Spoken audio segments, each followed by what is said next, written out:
जय हिंद मेरे little champs, कैसे हो आप सभी। आई होप एकदम फर्स्ट क्लास होंगे और बहुत अच्छी तरीके से अपनी पढ़ाई को कंटिन्यू कर रहे होंगे बच्चा। आइए आज हम करने वाले हैं बेटा चैप्टर नंबर 6। इससे पहले अगर आप लोगों ने वीडियो नहीं देखा है चैप्टर 5 तक, तो हमने पार्ट वाइज बना बना करके सारी वीडियो अपलोड कर दी है इसी चैनल पर, जा करके आप जल्दी से उसको देख सकते हो। वीडियो सेक्शन में आपको मिल जाएंगे, सारे चैप्टर्स के लिंक ऑलरेडी लगे हुए हैं और सारी वीडियो अपलोडेड है। फिलहाल कुछ दिनों से आपकी क्लासेस कंटिन्यू नहीं हो रही थी, लेकिन अब कंटिन्यू चलनी स्टार्ट हो जाएंगी एज वी आर प्रॉमिसिंग। हमने जैसा प्रॉमिस कर किया था या अभी भी जो प्रॉमिस कर रहे हैं बेटा, वैसे आपको क्लासेस मिलनी स्टार्ट हो जाएंगी। आप लोगों ने बोला था कि सर हमें वन शॉट के फॉर्म में वीडियो देना स्टार्ट कर दीजिए क्योंकि हमारे एग्जाम्स निकट हैं। तो हमने सोचा बेटा कि चैप्टर 6 को हम एक वन शॉट में ही बना करके आपको वीडियो दे दें, यानी जिससे आप क्या हो कि एक बार में जो भी 1 घंटे 2 घंटे की क्लास हो उसमें पूरा अच्छे तरीके से आप समझ जाओ, हर टॉपिक्स को समझ जाओ। आपके जो फिगर इट आउट वाले क्वेश्चंस हैं उसमें कौन से लेवल के क्वेश्चंस आते हैं, उन लेवल के क्वेश्चनों को आप समझ जाओ, सॉल्व करना सीख जाओ, और जब आप एग्जाम में बैठो तो आप तोड़ू ना का फोड़ू ना का मजा करके आ जाओ। ठीक है बेटा, तो आप ये वीडियो एक वन शॉट होने वाली है, तो चिंता बिल्कुल मत करना। पूरा कमर पेटी कुर्सी बांध लेना बेटा, ठीक है। कमर की कुर्सी, जो भी अपनी चेयर जहां पर बैठे उसकी कुर्सी बांध लेना। 1 से 1.5 घंटे या 2 घंटे जो भी क्लास होंगी अच्छे तरीके से देखना। हर एक टॉपिक को हम डिटेल में सॉल्व करेंगे, समझेंगे भी, और आपके फिगर इट आउट वाले क्वेश्चंस को भी हम डिटेल करने वाले। इवन मैं आपको पेज वाइज पढ़ाने वाला हूं बेटा, आपकी बुक आपके सामने ओपन कर दी जाएगी और उसके हिसाब से हम लोग डिस्कस करने वाले। तो चलिए बिना किसी देरी के स्टार्ट करते हैं और स्टार्ट करते हैं अपने चैप्टर नंबर 6। इससे पहले सारे चैप्टर नंबर 5 तक हो चुके हैं बेटा, जिन्होंने नहीं देखा है जाकर के आप देख लेना। और समझते हैं कि हमारा जो न्यू एनसीईआरटी का we distribute yet things multiply नाम का एक चैप्टर है, क्या वो अलग है? अगर मैं पुरानी बुक से बात करूं बेटा तो बिल्कुल अलग नहीं है। आप लोग जब अब क्लास 8 में, जैसे आपके जो सीनियर हैं वो लोग एल्जेब्रिक आइडेंटिटीज के नाम से पढ़ते थे, जहां पर आपको एल्जेब्रा के कुछ फॉर्मूले जो आइडेंटिटीज याद करना होता था, तो उसी को इन्होंने दूसरे नाम में कन्वर्ट करके बोला है कि वी डिस्ट्रीब्यूट, मतलब हम डिस्ट्रीब्यूट करते हैं। और एट थिंग मल्टीप्लाई, जैसे हम सोचते हैं कि हम डिस्ट्रीब्यूट कर रहे हैं लेकिन वो आपस में मल्टीप्लाई ही होते हैं। इसी चैप्टर के नाम से, यानी इस टॉपिक के नाम से ही डिस्ट्रीब्यूटिव प्रॉपर्टी भी बन करके आती है। तो उन सभी पर हम बात करेंगे बेटा, लेकिन उससे पहले थोड़ा सा रिकॉल कर लेते हैं कि आपने क्लास 9th में क्या पढ़ा, सॉरी क्लास 7th में क्या पढ़ा था। अगर हम क्लास 7th की बात करें तो आप लोगों ने कुछ एक्सपोनेंट एंड पावर सीखा होगा। एक्सपोनेंट एंड पावर क्या होता है, मतलब किसी भी नंबर की, जैसे मैं बात करूं बच्चा तो कोई ए है, ये बेस होता है, इसको हम क्या बोलते हैं बेटा, बेस। इस बेस के ऊपर यहाँ पर जो भी नंबर होता है, मान लेता हूं बी रखा हुआ, इसको हम क्या बोलते हैं बेटा, एक्सपोनेंट बोलते हैं। क्या बोलते हैं बेटा, एक्सपोनेंट बोलते हैं। एक्सपोनेंट बोल सकते हैं हम, पावर बोल सकते हैं, या फिर हम डिग्री बोल सकते हैं। तो ये हम तीनों का सेम नाम बोलते हैं। इसको हम बेस बोलते हैं, ये हमारा एक्सपोनेंट, पावर एंड डिग्री। तो ये आपको पता है कि एक्सपोनेंट का सम क्या होता है, मल्टीप्लाई क्या होता है, ये हमने 7th में थोड़े बहुत सीखे हैं। आई होप आप लोगों ने सीखा होगा बच्चा। अगर नहीं भी सीखा होगा तो हम जब मल्टीप्लाई किया करेंगे तो उस समय हम रिविजन करना स्टार्ट कर देंगे। ये रहा पहला पॉइंट। और दूसरा पॉइंट बेटा कि आपको लाइक और अनलाइक टर्म के बारे में पता होगा। लाइक टर्म क्या होते हैं, थोड़ा सा एक बार इसको समझ लेते हैं, और हमारा अनलाइक टर्म क्या होता है, सिंपल सा इसके बारे में हम समझ लेंगे तो हमारी पूरा चैप्टर जो हमारा होने वाला है वो बहुत ईजी हो जाएगा। लाइक टर्म क्या होते हैं, अगर हम लाइक टर्म के बारे में बात करें बच्चा, तो लाइक टर्म वो टर्म्स होते हैं जो आपको पसंद होते हैं, वो तो होते ही हैं, लेकिन जिससे सिमिलर सी चीज होती है, जो चीज आपको पसंद होती है वो आप ले लेते हो, और जो चीजें नहीं पसंद होती है उसको आप हटा देते हो। तो इसका मतलब क्या होता है, वो कहीं ना कहीं आपके पसंद या नापसंद से रिलेट करता है। दैट मीन्स वो ऐड हो रही हैं या फिर वो सब्ट्रैक्ट हो रही हैं। जो चीजें पसंद होती हैं उसको आप अपने पास रख लेते हो, जो चीजें नहीं पसंद होती हैं उसको आप दूर कर देते हो। तो एडिशन और सब्ट्रैक्शन ही तो कर रहे हो, अपने पसंद चीजों को ऐड कर रहे हो और नापसंद चीजों को डिस्ट्रैक्ट कर रहे हो, मतलब आप डिस्ट्रीब्यूट, मतलब उसको सब्ट्रैक्ट कर रहे हो। तो वही लाइक का मतलब होता है ऐसे वेरिएबल्स जो सेम पावर होंगे, सेम बेस होंगे, सेम फीचर के दिखेंगे। जैसे कुछ टर्म्स मैं लिखता हूं, मैंने यहाँ पर लिखा ए, फिर ए स्क्वायर, ए का क्यूब, यहाँ पर ए एक्स लिखा, यहाँ पर 4x लिखा, यहाँ पर 4 लिखा, समथिंग कुछ ऐसे नंबर्स दे रखे हैं। तो अगर मैं आपसे बोलूं कि इसमें से कौन लाइक टर्म है, तो लाइक टर्म के लिए क्या होना चाहिए, सेम नंबर होना चाहिए, सेम उसकी पावर होनी चाहिए, सेम आइडेंटिटी होनी चाहिए। अगर ऐसा कुछ होता है तो वो कंडीशन माना जाता है बेटा कि वो हमारे सेम फैमिली से बिलोंग करता है, तो उसको हम लाइक टर्म बोलते हैं। जैसे इसकी पावर में 1 है, तो कहीं पर भी आप चेक करोगे तो सिंगल में ए की पावर 1 वाला कंडीशन है ही नहीं, तो हम इसको, क्योंकि ए होना चाहिए, अगर मैं यहाँ पर कहीं पर लिखा होता 4a, क्या लिखता है बच्चा 4a। तो देखो a के पावर 1 है, वेरिएबल, बस हमें वेरिएबल को फोकस करना है, लाइक टर्म और अनलाइक टर्म वेरिएबल से ही डिसाइड होते हैं बच्चा, ठीक है। ये रहा a और ये रहा 4a। तो बेटा जब इसको देखोगे तो ये दोनों के दोनों एक तरीके से लाइक टर्म है, एक तरीके से नहीं लाइक टर्म ही है, क्यों, क्योंकि इसकी वेरिएबल की भी पावर 1 है, इस वेरिएबल की भी पावर 1 है। अगर मैं यहाँ पर कहीं लिखता कि -6a², तो बेटा a स्क्वायर के साथ ऐड होगा या मल्टीप्लाई होगा, जो भी होगा वो इसी के साथ मल्टीप्लाई या प्लस माइनस हो सकता है, दूसरे किसी फंक्शन के साथ नहीं हो सकता। मतलब 6 इसके साथ हमने इसके साथ हम मल्टीप्लाई में एक्सपोनेंट एंड पावर का केस आ जाता है तो हम कर लेते हैं, बट ऐड नहीं कर सकते ना सब्ट्रैक्ट। तो अभी हम फिलहाल समझेंगे कि लाइक टर्म क्या होता है और अनलाइक, वो हम एडिशन और सब्ट्रैक्शन पर करेंगे। मल्टीप्लाई और डिवीजन में हो जाता है बेटा, सिर्फ फोकस किस पर करेंगे, एडिशन पर और सब्ट्रैक्शन पर। मतलब अगर कभी भी मुझे सेम टर्म, मतलब जैसे यहाँ पर a² है, यहाँ पर a³ है, तो इसको हम ना ऐड कर सकते हैं ना सब्ट्रैक्ट कर सकते हैं, तो ये हमारा अनलाइक टर्म हो जाता है, ठीक है। लेकिन 6a² है, यहाँ पर a² है, तो इसको हम प्लस भी कर सकते हैं और माइनस भी कर सकते हैं, तो इसीलिए मेरे लिए लाइक टर्म बन जाता है। तो समझ में आ गई बात कि जिसकी पावर सेम, जिसकी वैल्यू सेम, वैल्यू का मतलब ये कांस्टेंट टर्म वाला सेम रहे या ना रहे उससे फर्क नहीं पड़ता, लेकिन वेरिएबल सेम होना चाहिए, वेरिएबल भी सेम हो और वेरिएबल की पावर भी सेम हो। अगर ये कैटेगरी बनता है तो वो लाइक टर्म बन जाएगा, और अगर वो नहीं बनता है तो वो अनलाइक। लेकिन ये जस्टिफिकेशन कैसे क्लियर करेंगे, ये सिर्फ एडिशन और सब्ट्रैक्शन से होता है, मल्टीप्लिकेशन और डिवीजन से नहीं। समझ में आ गई बात, फिर से बताता हूं एक बार वंस मोर, ध्यान से समझना। लाइक टर्म वो टर्म होते हैं जहां पर सबकी पावर सेम होनी चाहिए, वेरिएबल की बात होगी, कांस्टेंट टर्म की नहीं, नंबर की नहीं, वेरिएबल की अगर पावर सेम है, वेरिएबल का जो कोफिशिएंट है वो सेम रहे या ना रहे। कोफिशिएंट का मतलब क्या होता है बेटा, ये वेरिएबल के जस्ट पहले वाला जो नंबर होता है उसको हम कोफिशिएंट बोलते हैं, मतलब नंबर बोलते हैं, फिक्स्ड नंबर होता है। तो ये a² जो है, ये इसकी पावर यहाँ पर है, अब ये पावर वाला सेम बनता, पहले a ढूंढो, a है यहाँ पर भी, यहाँ पर भी, यहाँ पर भी, यहाँ पर भी, यहाँ पर भी है, लेकिन a की पावर 2 किस में है, सिर्फ इसके पास है, तो ये वाला सेम फैमिली से बिलोंग करते हैं। इन दोनों को हम ऐड कर सकते हैं, इन दोनों को हम सब्ट्रैक्ट कर सकते हैं। जैसे 4a यहाँ पर है, यहाँ पर a है, तो इन दोनों को हम ऐड कर सकते हैं, सब्ट्रैक्ट कर सकते हैं। यहाँ पर वेरिएबल x है, यहाँ पर भी वेरिएबल x है, तो इन दोनों को हम ऐड कर सकते हैं, सब्ट्रैक्ट कर सकते हैं। तो वेरिएबल हमारा सेम होना चाहिए, तभी कैटेगराइज हो सकती है एडिशन सब्ट्रैक्शन। आई होप आपको ये सारी चीजें क्लियर हो चुकी होंगी कि लाइक टर्म क्या होता है और अनलाइक टर्म क्या होता है, ठीक है बेटा। अब हम चलते हैं अपने डायरेक्ट चैप्टर्स पर, जिस चैप्टर का नाम ही है आपका क्या, वी डिस्ट्रीब्यूट ये थिंग्स मल्टीप्लाई। मैं ऐसे ही आपके सामने बुक का पीडीएफ रखूंगा, पेज रखूंगा, और यहाँ से जो जो टॉपिक्स इंपॉर्टेंट है उसको मैं समझाते चलूंगा, यहाँ पर मैं नोट करते चलूंगा। आप अपना पेन एंड पेपर लेकर के रेडी हो जाना, नोटबुक में उसको नोट डाउन करते चलना, ठीक है बेटा। तो सबसे पहले बात आती है कि विद डिस्ट्रीब्यूट, डिस्ट्रीब्यूट का मतलब क्या होता है बेटा। डिस्ट्रीब्यूट का मतलब होता है हर एक चीज को बांट देना, एक्सपांड कर देना। जैसे मैंने बोला कि आपके पास 5 चॉकलेट्स है और आप 4 ब्रदर्स सिस्टर्स मतलब हो मिला करके, और आपको लेकर के 5, तो आप क्या करोगे, उन 5 को एक एक में डिस्ट्रीब्यूट कर दिया, मतलब आपने क्या कर दिया, एक्सपांड कर दिया, उस चॉकलेट को सबके पास पहुंचा दिया। तो इस चैप्टर का मतलब ही है कि हमें मेजॉरिटी मल्टीप्लिकेशन की तरफ देखना है, हमें एक्सपांड करना है चीजों को, हमें बढ़ाना है चीजों को, ठीक है। तो इसी को टर्म्स ध्यान देखते हुए ब्रह्मपुत्र जी के, जो हमारे श्रीधराचार्य और ब्रह्मपुत्र जी जो थे उन्होंने ही क्या नाम है कि इस चैप्टर्स के बारे में अच्छे तरीके से, जिसको हम अलजेब्रिक आइडेंटिटीज भी पुरानी बुक में कहते हैं बेटा, यहाँ पर हम इस चैप्टर से नाम से जानते हैं। बस हमें फोकस ये रखना है कि हमें हर चीजों को मल्टीप्लिकेशन की तरह से सोचना है, चाहे वो एक्सपोनेंट हो, चाहे वो पावर हो, चाहे वो बेस हो, किसी भी चीज पर, तो वो डिपेंड होता है। तो सबसे पहले हम पढ़ेंगे बेटा कि हमारी जो सब प्रॉपर्टीज हो मल्टीप्लिकेशन की, उसमें सबसे पहली प्रॉपर्टीज आती है डिस्ट्रीब्यूटिव प्रॉपर्टीज। कौन सी प्रॉपर्टी, डिस्ट्रीब्यूटिव प्रॉपर्टीज। ये क्या कहता है बेटा कि सपोज करो अगर आपके सामने, जैसे अगर मैं आपसे बोलूं कि कोई भी नंबर इस फॉर्म में हो, कि जैसे मान लेता हूं कि a ब्रैकेट में b प्लस c, अब हमें मल्टीप्लाई करना। फॉर एग्जांपल के लिए मैं यहाँ पर लिखता हूँ 4 ब्रैकेट में 5 प्लस 3। अगर इस तरीके से कोई नंबर्स होता है तो उसको एक्सपांड कर दो, तो ये डिस्ट्रीब्यूटिव प्रॉपर्टीज होती है। वो ये कहता है कि इस वाले बंदे को उठाओ, इस बंदे को पहले इसके साथ मल्टीप्लाई करो, क्योंकि ब्रैकेट के बाहर वाला बंदा आपस में क्या होता है बेटा, मल्टीप्लाई। तो a का b से मल्टीप्लाई करेंगे तो ये हो जाएगा ab, और बीच में जो भी साइन रहेगा, अगर प्लस है तो प्लस दे देंगे, अगर मान लो माइनस रहता तो हम माइनस साइन देते। फिलहाल अभी ये हमारा प्लस है बच्चा, तो हम क्या कर देंगे, प्लस दे देंगे। फिर इसी बंदे से हम दूसरी बंदूक चलवाएंगे और गोली मतलब इन दोनों के साथ लड़ाई करवा देंगे, तो ये हो जाएगा AC। यही हमारा डिस्ट्रीब्यूटिव प्रॉपर्टीज होती है कि मतलब जो भी चीज ब्रैकेट के बाहर हो, उस बंदे से दूसरे बंदे के ब्रैकेट में हर बंदों के साथ में हम मल्टीप्लाई की तरफ जाएंगे।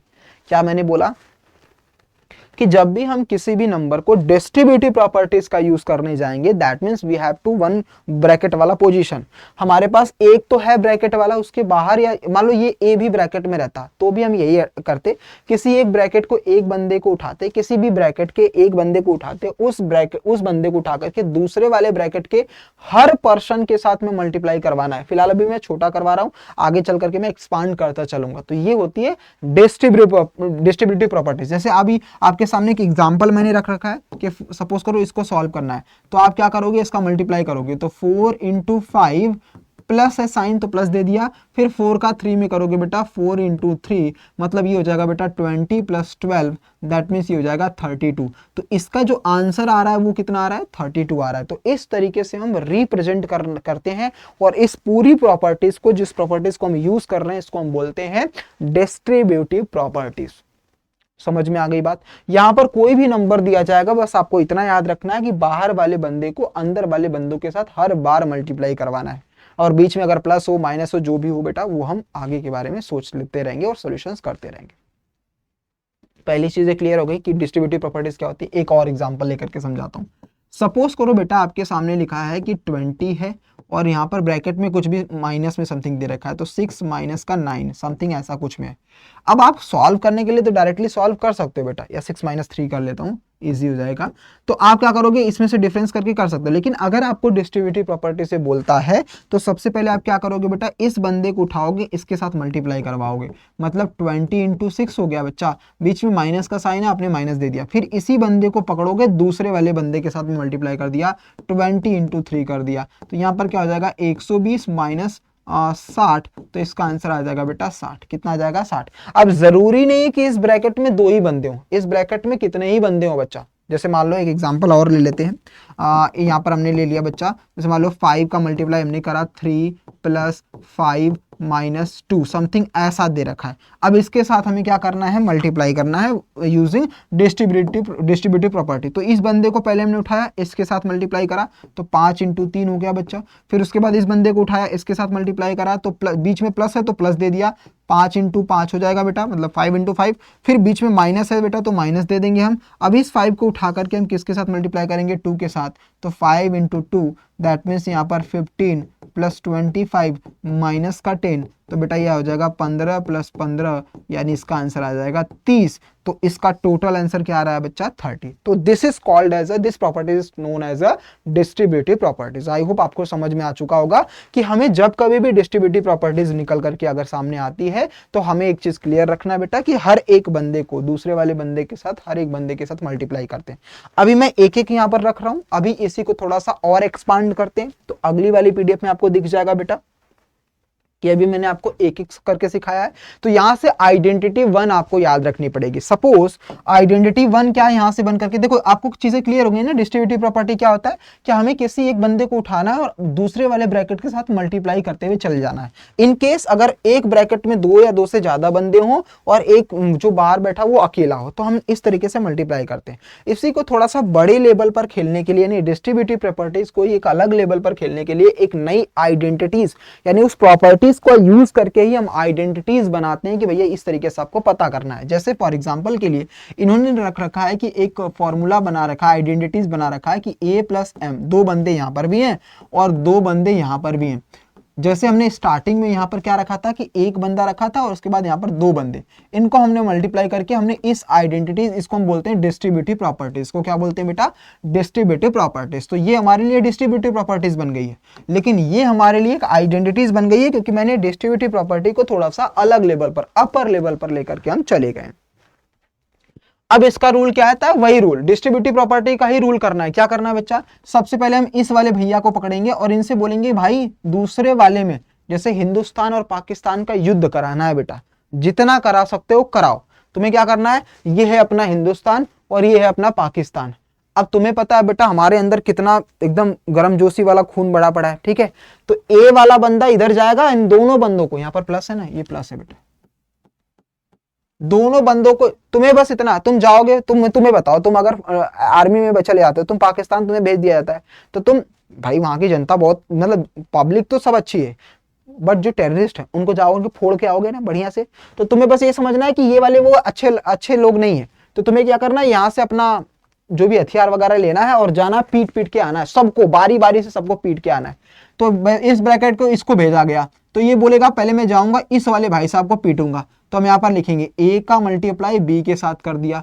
फिर इसको कहूंगा कि भाई तू एक काम कर वापस आ जा, तो कहेगा नहीं नहीं नहीं, अभी उस घर में एक और बंदा है, उसको भी पीटूंगा तब आऊंगा मैं। तो यहां से बोला जाता है ठीक है भैया पीट ले तू।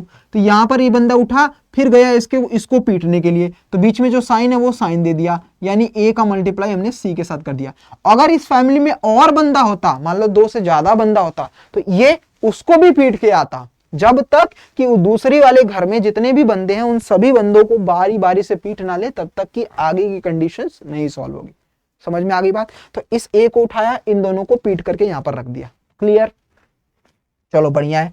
दूसरा बात, सर जी अब ये तो वापस आ गया पीट करके, ये तो पीट करके वापस आ गया, तो इस घर में 2 बंदे रहते थे, तो इसने बोला कि भाई मैं भी जाऊंगा, मैं क्यों पीछे रहूं, मुझे भी मारना है। तो इसने भी उठाई अपनी बंदूक, चल दिया, पहले इसको पीट करके आएगा। तो यहां पर साइन क्या है, दोनों का प्लस है, तो हमने दे दिया दोनों का प्लस है, तो मतलब प्लस MB। फिर उसने कहा कि तुम वापस आ जाओ, इसने बोला नहीं नहीं एक बंदा और है, तो ये बंदा उठेगा, फिर इसको जा करके पीट करके आएगा, यानी M का M से करेगा, मतलब मैं यहाँ पर लिख सकता हूँ M प्लस में साइन था तो प्लस दे दिया, M इंटू N। बस यही तुम्हारा आंसर बन जाएगा, मतलब AB plus AC plus MB plus MN। ये जो तुम्हारा होगा बेटा, यही आइडेंटिटीज 1 बन जाती है। अगर तुम कॉमन लेना चाहोगे तो कॉमन भी ले सकते हो, नहीं कॉमन लोगे तो यही तुम्हें मिल करके आ जाएगा। तो आइडेंटिटीज को तुमने एक्सपांड कर दिया है, तुमने डिस्ट्रीब्यूट कर दिया है, that is called as a distributive properties. ठीक है, तो आपको क्या करना है, हर बंदे को उठाना और पीटते हुए चले जाना, हर क्लास में चले जाओ, हर बंदे के पास जाओ, उनको पीटो और वापस आ जाओ, यही तुम्हें करना है। फॉर एग्जाम्पल के लिए एक एग्जाम्पल समझाता हूं आप लोगों को। जैसे मैंने आपके सामने रखा बेटा कि कुछ समथिंग लाइक दैट, कुछ भी रख लो, 4 + 5 रख लिया एंड 6 + 9 रख लिया। अब इसका हमें क्या करना है, मल्टीप्लाई करना है। इसका हमें क्या करना है बेटा, मल्टीप्लाई करना है। लगाओ रूल अपना, ब्रह्मास्त्र उठाओ। क्या उठाओगे सर जी, इस 4 से पकड़ो, ये जाएगा 6 को पीटने, तो यहाँ पर लिखा 4 का 6। एक बंदा और रहता है, ये बंदा उठा फिर जाकर के इसको पीटा, तो भैया हो जाएगा 4 × 9। अब ये बंदा तो वापस आ गया क्योंकि दोनों को पीट चुका है। अब ये 5 जाएगा, 5 पहले 6 को पीटेगा, भैया यहाँ पर लिख दिया 5 × 6। फिर ये 5 उठेगा, भैया 9 के साथ पीटेगा, तो प्लस के साथ जो साइन रहेगा ना बेटा, वो साइन पर ध्यान रखना। प्लस रहेगा तो प्लस दे देने का, माइनस रहेगा तो माइनस। साइन में गलती करोगे तो पूरा सवाल गलत हो जाएगा। तो यहाँ पर क्या हो जाएगा, 6 × 4 = 24 प्लस ये हो जाएगा 36 प्लस ये हो जाएगा 30 प्लस ये हो जाएगा 45। तो इसको जब सॉल्व करोगे तो ये हो जाएगा 60 और इसको जब सॉल्व करोगे तो ये हो जाएगा बेटा 75, यानी यहाँ पर सॉल्व करोगे तो 135 इसका फाइनल आंसर आएगा। समझ में आ गई बात? तो इस तरीके से हम हर एक आइडेंटिटीज को एक्सपांड करते हुए चीजों को समझेंगे। तो पहली आइडेंटिटीज ये है, इसको अच्छे तरीके से आपको नोट करना है। आइडेंटिटी 1 के नाम से अगर बोलता है एग्जामिनर या फिर क्वेश्चन बनाने वाला कि आइडेंटिटी 1 क्या होती है, तो बस इस वाले को अच्छे तरीके से कर लेना कि A + M और B + N बराबर उसको डिस्ट्रीब्यूटिव प्रॉपर्टी, मतलब हर बंदे के साथ मल्टीप्लाई करा करके हम इस तरीके से एक्सपांड करते हैं, that is called as identity 1। तो एग्जामिनर आपसे ये लिख करके नहीं देगा, वो डायरेक्टली बोलेगा using identity 1 solve this question. तो आपको इस तरीके से दिखाना पड़ेगा कि आपने आइडेंटिटी 1 वाली ये वाली लगाई है। समझ में आ गई बात? तो इसके नाम से इसको पहचानने के लिए आप अच्छे तरीके से इसको समझ लेना। ठीक है बेटा, चलिए अगले पॉइंट पर चलते हैं, अगले वाले पैराग्राफ पर चलते हैं। अब यहां पर जो ब्रह्मगुप्त जी थे, मैंने बताया ना कि जो हमारा मल्टीप्लाई करने का जो टेक्निक है, इसको बोलते हैं अ पिंच ऑफ हिस्ट्री। थोड़ा हिस्ट्री के बारे में समझ लेते हैं कि मल्टीप्लिकेशन होता है क्या है। तो जो हमारे ब्रह्मगुप्ता जी थे, उन्होंने आगे बहुत अच्छे तरीके से फास्ट मल्टीप्लिकेशन का बहुत सारे मेथड बता रखा है। तो बेसिकली ये हिस्ट्री है, इसको आप थोड़ा सा पढ़ लेंगे कि distributive property of multiplication over addition was implicit in the calculation of mathematician in many ancient civilizations, particular in ancient Egypt, Mesopotamia, Greece, China and India, सब में बहुत यूज होता था। फॉर एग्जांपल के लिए मैथमेटिशियन इक्लिड्स, जो इक्लिड्स आगे चल करके आप 9th एंड 10th में आओगे तो ज्योमेट्री की बुक्स बनती है बेटा, उसको इक्लिड ने ही बनाई थी। इक्लिड्स थ्योरम्स बोलते हैं, इक्लिड्स बुक्स बोलते हैं, वो ज्योमेट्रिकल फॉर्म को बनाने वाले इक्लिड मैथमेटिशियन इक्लिड जी थे। और आर्यभट्ट आर्यभट्टा जी, इन दोनों की हेल्प से ही सारी मैथ्स बनी थी। अलजेब्रिक आर्यभट्टा जी को अलजबरा के पार्ट में माना जाता है, जो जैसे एक्स वाई जेड इन सभी में, और ज्योमेट्रिकल जो सर्कल होता है, रेडियस होता है, इनको जानने के लिए हम इक्लिप्स के बारे में जानते हैं कि इन दोनों की अलग अलग थीम थी। तो ये कुछ और ब्रह्मगुप्ता जी ने पूरे अच्छे तरीके से डिस्ट्रीब्यूटिव प्रॉपर्टी को बताया था। तो ये हिस्ट्री है फिलहाल तुम्हें जानने के लिए कि कौन कौन क्या था, तो इसको पढ़ लेना, थोड़ा सा अच्छे से समझ में आ जाएगा। अब पहली चीज यहाँ पर फिगर इट आउट करके दे दिया गया है कि मतलब डिस्ट्रीब्यूटिव प्रॉपर्टी की ही हेल्प से तुम फिगर इट आउट करके सॉल्यूशन कराओ। कुछ पहला क्वेश्चन दे रखा है कि आपके पास ऑब्जर्व, इस पूरे चीजों को ऑब्जर्व करो। ऑब्जर्व करके इन्होंने यहाँ पर जो चीज लिखी है, यहाँ पर जो भी रूल लगाया है, उस रूल को बस इसमें हमें फिल करना है। अब ध्यान से समझना, क्योंकि जब तक तुम्हें कॉन्सेप्ट पता नहीं होगा तब तक डिस्ट्रीब्यूटिव प्रॉपर्टी तुम्हें रट तो जाएगी, लेकिन डिस्ट्रीब्यूटिव प्रॉपर्टी को समझ नहीं पाओगे कि पर्पस क्या है उसका। आपके सामने अगर आता है तो डिस्ट्रीब्यूटिव प्रॉपर्टी आपके दिमाग में तो क्लियर हो गई कि सर बस हमें हर बंदे को उठाना है और मल्टीप्लाई करते चले जाना है। थोड़ा सा हमें रिवर्स भी आना होगा, जो हमें ये क्वेश्चन सिखाएगा।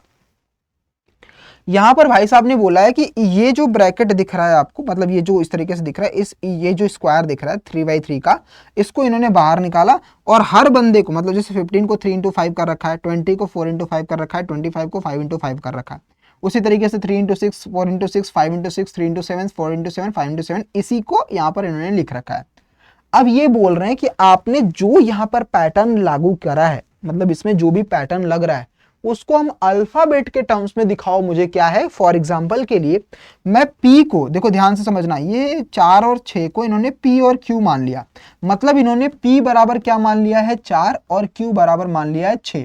कि सपोज करो जैसे यहाँ पर जो सारा नंबर्स में है, तो यहाँ पर सारे अल्फाबेट में हमें दिखाना है, तो P इंटू Q मतलब 4 इंटू 6, यही तो बोला गया है। तो P और 6, क्योंकि मिड में तो यही है, ये बाकी बॉक्स खाली है।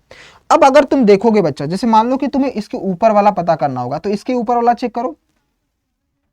जब इसके ऊपर वाला आप चेक करोगे बेटा, तो ये 4 से 1 कम है 3। ध्यान से देखो, बस वही तुम्हें पता करना होगा। जब तुम्हें सारी चीजें क्लियर हो जाएंगी अपने, अच्छा एक काम करना, तुम बुक ओपन करके बैठना बेटा। अगर मान लो तुम्हें यहाँ पर दिख नहीं रहा होगा, क्योंकि ये छोटा छोटा भी दिख सकता है, तो तुम क्या करना, अपनी बुक्स में देखते रहना जो चीजें मैं तुम्हें बोल रहा हूँ। अब देखोगे बच्चा, P को हमने 4 माना है, Q को हमने 6 माना है, तो हमें तभी तो आइडेंटिटीज पता चलेगी कि इसमें रूल क्या लगा है। हमने ऊपर देखा, मतलब ऊपर वाले कॉलम में, इस वाले कॉलम में अगर हम देखने जाएंगे तो हमने ये देखा बेटा कि ये 4 से 1 कम किया है, 6 को सेम रखा है। तो इसका मतलब इस वाले कॉलम में मैं क्या लिखूंगा बेटा, इस वाले कॉलम में मैं यहां पर बना के समझाता हूं कुछ इस तरीके से।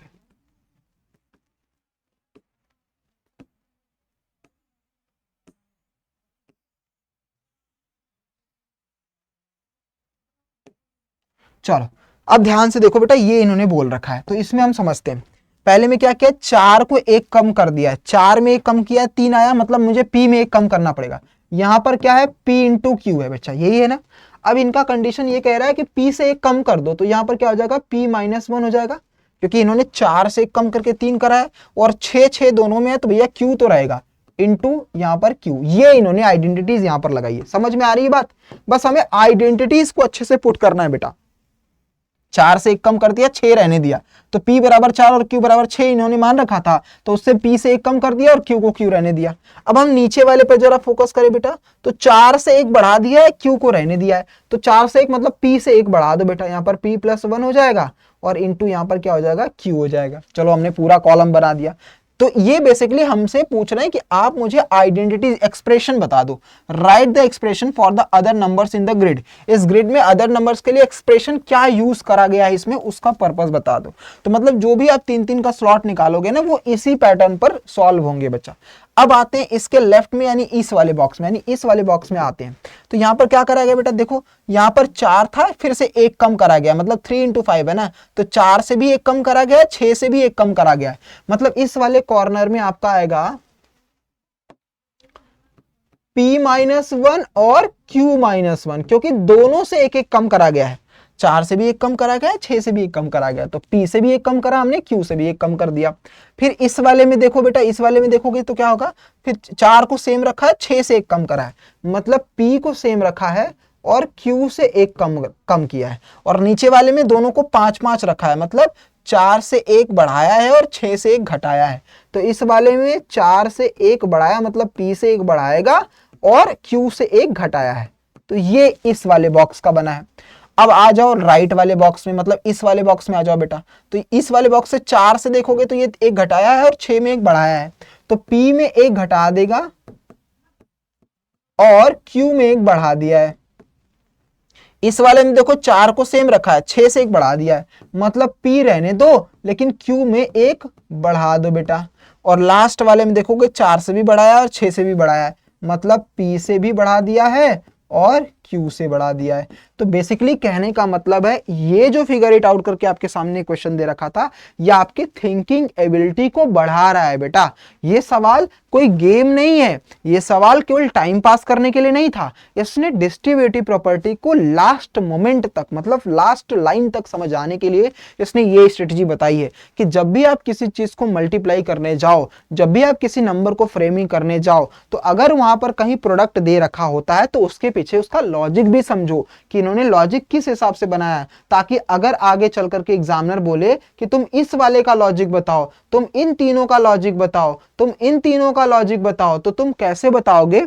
यही वाला लॉजिक रहेगा बेटा कि मान लो बीच वाले में पी क्यू कर दिया, तो उससे सब में देखा कि कितना कितना चीजें माइनस प्लस हो रही हैं, उन सभी चीजों को हमने रख दिया, तो इसका आंसर तुम्हारा ये वाला रहेगा। आई होप आपको ये क्लियर हो चुका होगा। अगर मान लो तुम्हें क्लियर नहीं होता है तो वापस से वीडियो को पीछे करके इसको देख लेना, इसीलिए मैं इसको वीडियो फॉर्मेट में दे रहा हूं ताकि आराम आराम से आप इसको देख करके समझ पाओ। ठीक है बेटा, चलिए अगले वाले पॉइंट पर चलते हैं। तो अब देखो बच्चा, बहुत सारे पॉइंट्स, बहुत सारे क्वेश्चंस होंगे, तो मैं प्रयास करूंगा कि वो टफेस्ट क्वेश्चन जो आपके एग्जाम में आ सकते हैं और जो इंपॉर्टेंट है कि आपको आगे भी काम देंगे, मैं उन सवालों को करवाऊंगा, उनमें से एक एक सवाल करवाते चलूंगा। बाकी आप प्रैक्टिस करते रहना, क्योंकि ये वन शॉट है, वरना अगर मैं हर एक सवाल को करवाने बैठा बच्चा तो 4 घंटे 5 घंटे की क्लास लगेगी और तुम बोर हो जाओगे। तो मैं तुम्हें कॉन्सेप्ट सिखाऊंगा और हर एक टाइप के सवालों में से 2 क्वेश्चन 3 क्वेश्चन जो टफ रहेंगे वो मैं करवा दूंगा, ताकि तुम बाकी के 1-2 प्रैक्टिस कर लोगे। तो इससे फायदा क्या होगा, तुम प्रैक्टिस करोगे तो तुम्हारा चैप्टर भी रिवाइज हो जाएगा।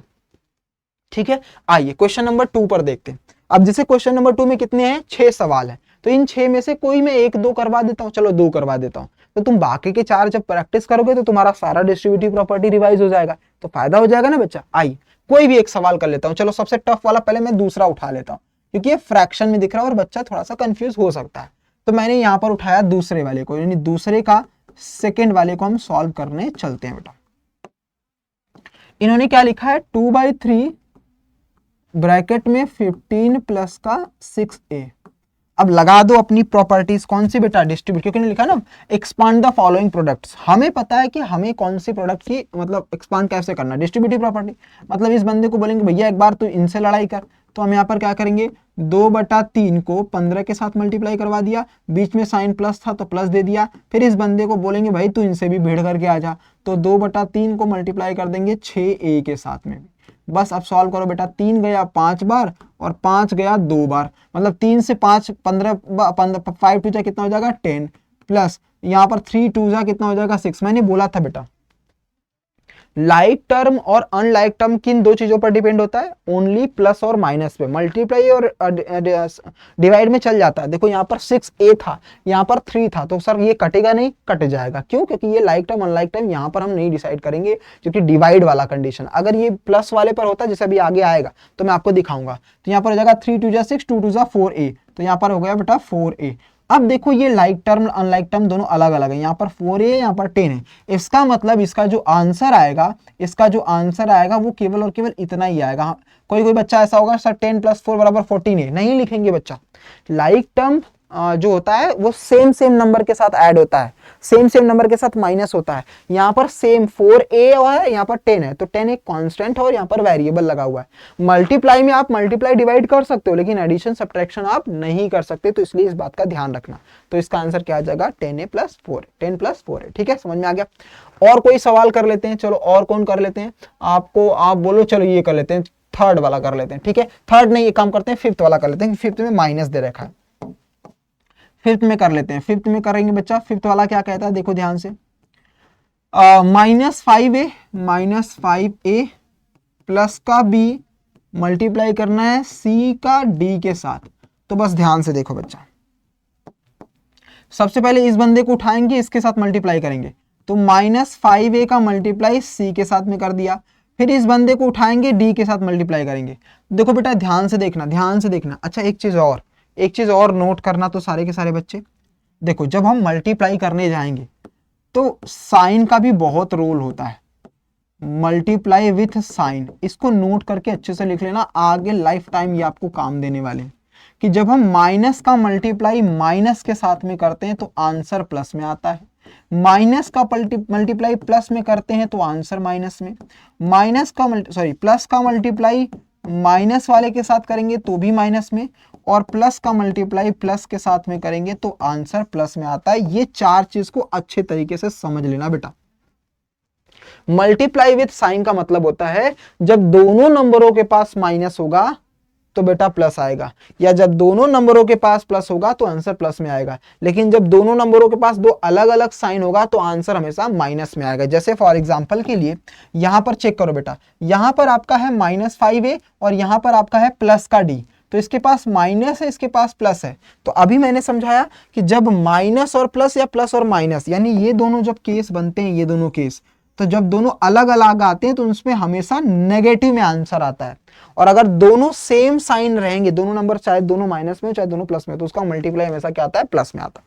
आई होप आपको क्लियर हो चुका होगा। तो अब यहां पर हम जब मल्टीप्लाई करेंगे तो माइनस यहां पर है बच्चा, यहां पर प्लस है, तो माइनस और प्लस का मल्टीप्लाई क्या हो जाएगा, माइनस, और 5a into D, 5a into D, चलो बढ़िया है।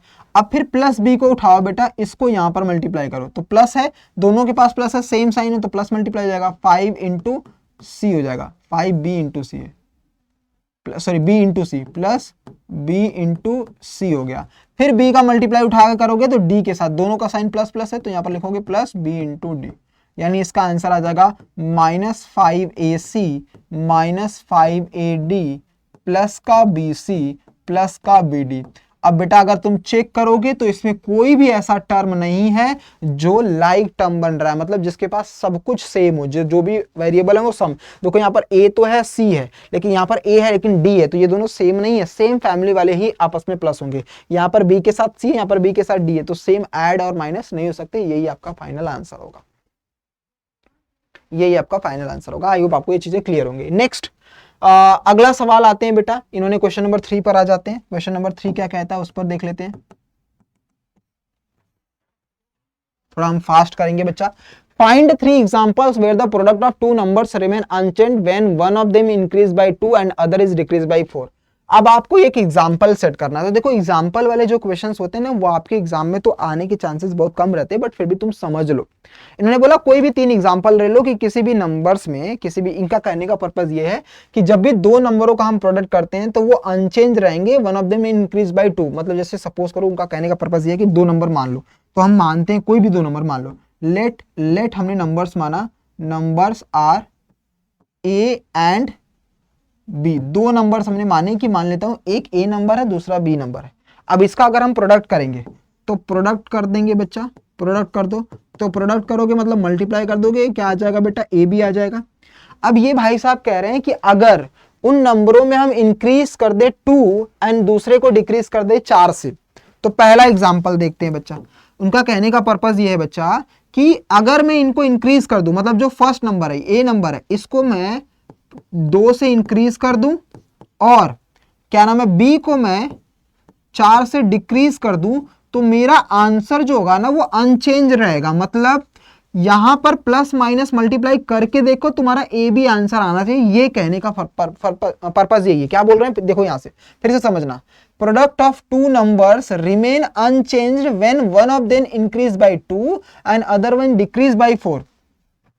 तो प्रोडक्ट ऑफ दोनों का पहले क्या करेंगे, ए 2 नंबर हमने माना, उन दोनों का प्रोडक्ट क्या होगा, ए बी होगा। तो रिमेन अनचेंज का मतलब बदलता नहीं है, चाहे भले ही तुम पहले वाले को 2 से बढ़ा दो, दूसरे वाले को 4 से कम कर दो, उन दोनों का जो प्रोडक्ट करोगे तो भी आंसर ए बी आएगा। ऐसे 3 एग्जाम्पल लेकर के सॉल्व करो। तो एक एग्जाम्पल मैं बताता हूं, बाकी 1-2 एग्जाम्पल तुम ले लेना। सपोज करो, सपोज किया हमने, लेट ए बराबर हमने 1 मान लिया। सपोज करो ए बराबर ए की जगह पर हमने 1 मान करके देखा, ठीक है। एक काम करो, पहले इसको सॉल्व कर लो, इसको सॉल्व कर लो, तुम्हारे उसके लिए बोल रहा हूं, पहले इसको सॉल्व कर लो बच्चा। तो सॉल्व कैसे करोगे, इसका इससे मल्टीप्लाई करो, तो ये हो जाएगा a इंटू बी, फिर इसका इससे मल्टीप्लाई करोगे बेटा तो प्लस माइनस का मल्टीप्लाई हो जाएगा माइनस का 4a, फिर इसका इससे मल्टीप्लाई करोगे तो प्लस का 2b, और इसका इससे मल्टीप्लाई करोगे कितना आ जाएगा बेटा, प्लस माइनस क्या हो जाएगा, -4 2 8 बराबर ए बी यहाँ पर है। चलो अच्छी बात है। इस ए बी को, अभी इस ए बी को इधर ट्रांसफर कर दो, तो ए बी ये प्लस ए बी इधर आएगा तो माइनस ए बी हो जाएगा, और यहाँ पर -4a है, यहाँ पर +2b है, और यहाँ पर -8 बराबर 0। अब देखना बेटा दोनों के पास ए बी है, एक प्लस में एक माइनस, तो पूरा ए बी खत्म हो जाएगा, क्योंकि मैंने बोला था सेम वाली फैमिली प्लस भी हो सकती है और माइनस भी हो सकती है। तो एक ए बी यहाँ पर भी, एक ए बी यहाँ पर भी, एक ए बी और एक ए बी माइनस प्लस में थी तो माइनस कर दिया। अब मेरे पास ये आंसर बन रहा है -4a + 2b बराबर 8। तो मैं ऐसा लिख सकता हूँ कि -4a + 2b, इस -8 को वहां पर भेज देंगे तो +8 में हमारे पास ये कंडीशन बन करके आ जा रहा है। ठीक है, यहाँ पर एक हमारे पास इक्वेशन, इसको बोलते हैं, जब 9th में आओगे तो आप इसको बोलते हैं इक्वेशन बन करके आ जाना। तो हमारे पास क्या आ रहा, मैंने 8 को वहां पर ट्रांसफर कर दिया। अब तुम्हारे पास 3 एग्जाम्पल बोला था, तो हम क्या करेंगे, एक एक एग्जाम्पल लेंगे। माना लेट a बराबर हम 1 रखते हैं, हमने रखा बच्चा a बराबर 1। ध्यान से समझना, ये जो सवाल है ना, ये तुम्हारे बस अंडरस्टैंडिंग को बढ़ाने के लिए, कुछ ऐसे नहीं कि इसको सॉल्व करना, तुम्हारी अंडरस्टैंडिंग कैपेबिलिटीज, थिंकिंग पावर, उसको बढ़ाने के लिए कि सबसे पहले तुमने 2 नंबर माना, उनका दोनों का प्रोडक्ट करा, फिर उस प्रोडक्ट को तुमने देखा कि 2 नंबरों को अलग अलग करके उसमें बढ़ा दो और घटा दो। ये सब 10th वालों को पढ़ाया जाता, उनको नहीं समझ में आता, लेकिन फिर भी जब तुम्हारा बेस ही इतना स्ट्रॉन्ग कर दिया जाएगा बेटा, तो तुम 10th के लिए कितना बढ़िया तैयार हो जाओगे। ये सब काम हम 10th वाले बच्चों को कहते हैं, 10th वाले ब्लैंक रहते हैं। अब सोचो तुम्हारे साथ कितना काम करवाया जा रहा है बेटा, बस मन लगा करके इसको अच्छे से पढ़ना और रिवाइज करना। हमने क्या करा, एक में बढ़ाया और एक में माइनस करा, तो कह रहा है कि दोनों का प्रोडक्ट करने पर ए बी आएगा। हमने मान लिया बेटा, इनको सॉल्व करके यहाँ पर हम चीजें, इसी को बोलते हैं वर्ड प्रॉब्लम। ये जो तुमसे करवाया है ना बेटा, ये वर्ड प्रॉब्लम ही है। अब एज्यूम करो कि हमने माना कि a बराबर 1, मतलब मान लेते हैं कि a की जगह पर मैं 1 रखूं, क्योंकि इन्होंने एग्जाम्पल पूछा है तो पहला केस हम ये रख रहे हैं कि a बराबर 1 रखा। तो जैसे ही हम a बराबर 1 रखेंगे, तो यहाँ पर रखो बेटा -4 × 1 + 2b बराबर क्या हो जाएगा, 8। तो ये हो जाएगा -4 + 2b बराबर हो जाएगा 8। अब -4 को यहाँ ट्रांसफर कर दो, तो 2b बराबर क्या हो जाएगा, 8 + 4, मतलब 2b बराबर हो जाएगा बेटा 12। अब ये 2 इधर मल्टीप्लाई इधर जाएगा तो क्या हो जाएगा, डिवाइड। यानी मैं लिख सकता हूं, यहाँ पर लिख सकता हूं b बराबर 12 / 2, मतलब b की वैल्यू क्या आ जाएगी, 6। a की वैल्यू 1 रखने पर मेरे पास b की वैल्यू क्या आई है बच्चा, 6 आई है। मतलब मेरे पास वो दोनों आंसर कौन है, a बराबर 1 और b बराबर 6। अब तुम्हें इस a को और b को इसमें रख करके देखना है, क्या इसमें रखने पर क्या वो a b मिल रहा है। तो आप दोनों प्रोडक्ट रखोगे, अपने आप आंसर आ जाएगा। कैसे, देखो अब मैं तुम्हें समझा रहा हूं। हमारा जो सिनारियो था वो क्या था बेटा, कि था सर जी a में 2 को ऐड करके, b में 4 को माइनस करके आंसर a × b आना, मतलब ए बी ही आना चाहिए। चलो जी करके देखते हैं। तो हमने लेफ्ट हैंड साइड माना बच्चा, लेफ्ट हैंड साइड माना, a के जगह पर हमने 1 लिया था, प्लस b 2, ये 2 है ही है, यहाँ पर मल्टीप्लाई, और b के जगह पर आंसर 6 आया है, -4 बराबर a के जगह पर हमने 1 माना था और b के जगह पर 6 आया है। तो 1 + 2 कितना हो जाता है, 3 × 6 - 4 कितना होता है, 2। 6 1 जा क्या होगा, 6। तो देखो बेटा 6 बराबर 6, दोनों साइड पर, यानी जब आप चेक करोगे तो दोनों साइड पर 6 आ रहा है। दैट मीन्स इसने जो हमसे क्वेश्चन पूछा था कि जो प्रोडक्ट रहेगा वो रिमेन अनचेंज रहेगा, वो हमने प्रूफ कर दिया भैया कि हमारा जो आंसर आ रहा है वो दोनों पर चेंज, भले ही हम उसमें +2 कर दें या -4 कर दें, हमारा आंसर दोनों का बराबर होगा। तो मैंने एक एग्जांपल लेकर के समझा दिया। अब आपको क्या करना होगा, यहाँ a बराबर 2 रखना तो तुम्हें b की वैल्यू मिलेगी, फिर a बराबर 3 रखना तो b की एक और वैल्यू मिलेगी। तो 2 एग्जांपल आपको करना है एकदम एग्जैक्टली ऐसे ही से। फिर उन दोनों की जो a बराबर 2 रखोगे b की वैल्यू आएगी, उन दोनों को फिर इस इक्वेशन में रख करके इस तरीके से आपको प्रूफ करके दिखाना है कि देखो भैया हमने 3 एग्जांपल करके आपको दिखा दिए, ये हमारा आंसर हो गया। आई होप आपको अच्छे तरीके से चीजें क्लियर हो रही हैं। अगला पॉइंट आ जाते हैं, आपको एक्सपांड करना है इस वाले नंबर को। अब मैंने आपको बारी बारी से समझाया है बेटा, इस वाले को भी एक्सपांड करना, तो बहुत इजी है, मैं आपको यहीं पर क्लियर कर देता हूं आपको करना कैसे, ताकि आप बस प्रैक्टिस करो। पहले देखो बेटा, दोनों तरीके हो सकते हैं कि आप या तो इन बंदों को उठाओ बारी बारी से मल्टीप्लाई करवाओ, फिर इसको उठाओ बारी बारी से मल्टीप्लाई करवाओ, फिर इसको उठाओ इस बारी बारी से मल्टीप्लाई करो। जो ऐड लेस होता होगा उसको ऐड लेस कर देना, आंसर आ जाएगा। मैं तुम्हें हिंट दे रहा हूं, प्रैक्टिस तुम्हें करनी पड़ेगी बेटा, तभी तुम्हारा कॉन्फिडेंस बढ़ेगा। यहां से 4y को उठाया, पहले इसमें मल्टीप्लाई करा, फिर इसमें मल्टीप्लाई करा, फिर इसमें मल्टीप्लाई करा, इसके साथ इसमें मल्टीप्लाई करा, इसमें मल्टीप्लाई करा, इसमें मल्टीप्लाई करा, तो आंसर अपने आप बनता चला जाएगा। ठीक है, तो 3-3 4-4 बार है। आई होप आप लोग इसकी प्रैक्टिस करोगे क्योंकि मैंने एग्जाम्पल इसके बहुत करवा दिए यहाँ पर भी, इसके पहले भी। ठीक है बच्चा, तो ये मैं तुम्हारे होमवर्क के लिए देता हूँ। क्वेश्चन नंबर 5 में देखते हैं, इन्होंने बोला है कि ये वाला मल्टीप्लिकेशन, ये वाला मल्टीप्लिकेशन एंड ये वाला मल्टीप्लिकेशन करने पर क्या आता है, कौन सा पैटर्न फॉलो होता है, ये बताना है आपको। What would be the next identity is the pattern that you see, जो तुम देख सकते हो। Can we check it expanding, expanding करने का पर्पज है कि क्या हो सकता है बेटा। तो एक काम करते हैं, इसको मैं आपको समझाता हूं क्वेश्चन नंबर 5 का। क्वेश्चन नंबर 5 को अच्छे तरीके से समझाते हैं बेटा। चलो अब क्वेश्चन नंबर 5 जब करवाऊंगा ना, तो क्वेश्चन वैसे तुम्हारे एग्जाम में नहीं पूछा जाएगा, लेकिन तुम्हारी अंडरस्टैंडिंग बढ़ जाएगी और क्वेश्चन नंबर 4 अपने आप सॉल्व तुम कर लोगे। पहला ये बोल रहा है कि यहाँ पर है a माइनस बी और a प्लस बी का प्रोडक्ट करके बताओ, एक्सपांड करो इसको। चलो भैया आ जाओ, एक्सपांड करते हैं। तो पहले a का मल्टीप्लाई, यही है ना question, a minus b, a plus b, हाँ। तो पहला वाला ये कंडीशन है। तो पहले a का b में a का a में करेंगे बेटा, तो यहाँ पर क्या आएगा a इंटू ए, फिर a का मल्टीप्लाई b में करेंगे। अब मैं थोड़ी सी स्पीड बढ़ाऊंगा क्योंकि मैंने कॉन्सेप्ट अच्छे से समझा दिया है। तो a का b में, तो ये हो जाएगा a इंटू बी। फिर यहाँ पर बेटा माइनस b है, तो माइनस b का a के साथ करूंगा, तो माइनस और प्लस क्या हो जाएंगे, माइनस b इंटू ए। फिर देखो बेटा ये माइनस है, इसका इसमें मल्टीप्लाई करूंगा, तो माइनस प्लस क्या हो जाएगा, माइनस b इंटू बी। चलो अच्छी बात है, मल्टीप्लाई कर दो तो देखो 2 बार a है तो a स्क्वायर हो जाएगा, यहाँ पर हो जाएगा प्लस ए बी, यहाँ पर हो जाएगा माइनस का ए बी। बी इंटू ए करो चाहे ए इंटू बी, जैसे 3 इंटू 4 करोगे तो भी 12 आएगा बेटा, 4 इंटू 3 करोगे तो भी 12 आएगा। तो कभी कभी इसमें कंफ्यूज मत हुआ करो, मल्टीप्लाई केस में चलता है, एडिशन सब्ट्रैक्शन में नहीं चलता बेटा। ठीक है, मतलब ये दोनों आपस में चल सकते हैं, मल्टी एडिशन सब्ट्रैक्शन में भी हो जाता है, सब्ट्रैक्शन में नहीं होता, एडिशन और मल्टीप्लाई में होता है, डिवीजन और सब्ट्रैक्शन में नहीं होता। मल्टीप्लिकेशन और एडिशन में हो सकता है कि नंबरों को चेंज कर दो तो आंसर में बदलाव नहीं होता बेटा। तो इसीलिए ये बी इंटू ए करो चाहे ए इंटू बी करो, माइनस का ये बी स्क्वायर। अब ये बेटा कट जाएगा, बचेगा क्या आपका ए स्क्वायर माइनस बी स्क्वायर। मेरे पास एक आइडेंटिटीज बन करके आ रही है। दूसरा क्या बोला था उसने, दूसरा बोला था कि a माइनस बी। अब वहां पर a माइनस बी के साथ a प्लस बी रखा था, अब a माइनस बी के साथ ये वाला एक्सपांशन, फिर a माइनस बी के साथ ये वाला एक्सपांशन। तो एक पैटर्न नजर आएगा। पहले दूसरा वाला सॉल्व कर रहे हैं, दूसरा वाला सॉल्व कर रहे हैं, क्या है दूसरा वाला, क्या बोल रखा है, फिर हम डायरेक्ट आंसर को लिखेंगे बच्चा। दूसरा ये कह रहा है कि अब a माइनस बी में ना तुम मल्टीप्लाई करो a square plus 2ab plus का b स्क्वायर। आई थिंक यही है कि कुछ दूसरा देख लेते हैं, plus a b plus b square. Okay, यहाँ पर plus a b plus b square है, plus a b plus b का स्क्वायर। चलो भैया प्रोडक्ट करो, मल्टीप्लाई फटाफट करो। पहले ए को उठाओ, इसके साथ मल्टीप्लाई करो, क्या हो जाएगा ए इंटू ए का स्क्वायर। फिर इस वाले बंदे को उठाओ, यहाँ पर मल्टीप्लाई करो, प्लस का है तो ए इंटू ए बी हो जाएगा बेटा। फिर इस वाले बंदे को उठाओ, इसके साथ मल्टीप्लाई करो, प्लस है तो ए इंटू बी का स्क्वायर। ये हो गया, हाँ जी सर। अब माइनस बी को उठाओ, इसके साथ मल्टीप्लाई करो, तो माइनस प्लस का मल्टीप्लाई क्या हो जाएगा, minus b square, b into a का स्क्वायर। चलो अच्छी बात है। फिर इस वाले बंदे को उठाओ, इसके साथ मल्टीप्लाई करो, माइनस प्लस क्या हो जाएगा, माइनस बी इंटू ए, मतलब बी इंटू ए बी। उसके बाद क्या बेटा, इस वाले को मल्टीप्लाई करो इसके साथ, तो माइनस और प्लस का multiply, minus b into b का स्क्वायर। ठीक है, हाँ जी सर ठीक है। आइए अब देखिए फटाफट सॉल्व करिए।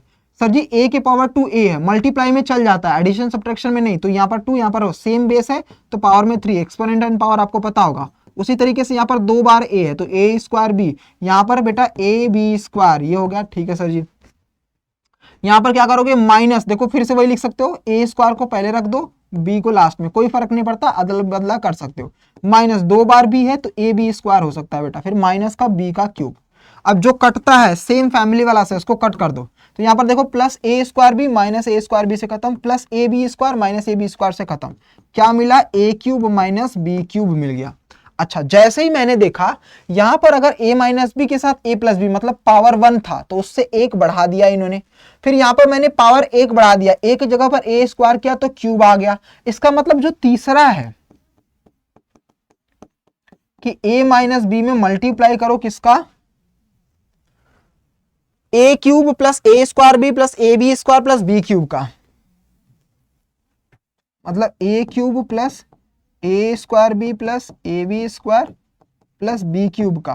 तो बेटा ध्यान से देखो, जब 1 पावर थी तो 1 बढ़ा दिया 2 कर दिया, जब 2 पावर हुई तो 1 बढ़ा करके 3 कर दिया।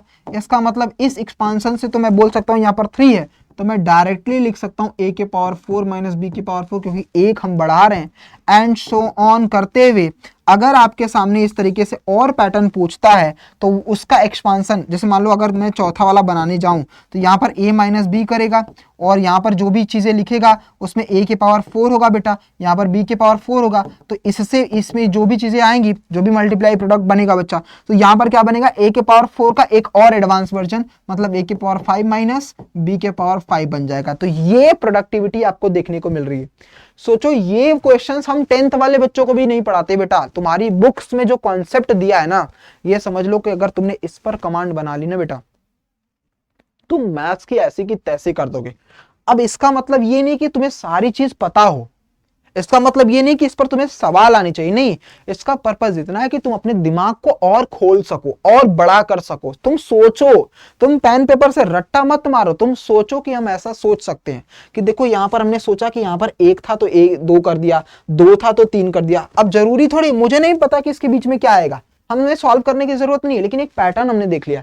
हमने सोचा कि 1 था तो एक स्क्वायर मतलब एक प्लस कर दिया, 2 था तो प्लस कर दिया, 3 था तो फिर से प्लस, 4 हुआ तो 5, अगला 6, 5 आएगा तो 6, 6 आएगा तो 7, 7 आएगा तो 8, मतलब आप सेकंडों में हम आंसर कर देंगे, हमें पूरा सॉल्व करने की जरूरत नहीं पड़ेगी। तो ये दिमाग से तुम्हें सोचवा रहा है सारा का सारा क्वेश्चंस। आई होप आपको सारी चीजें क्लियर होंगी बेटा, ठीक है। तो यहां पर ये पैटर्न हमारा खत्म होता है। उसके बाद दूसरा टॉपिक आता है कि जब हमें मल्टीप्लिकेशन की और स्पीड करनी होती है तो हम 11 और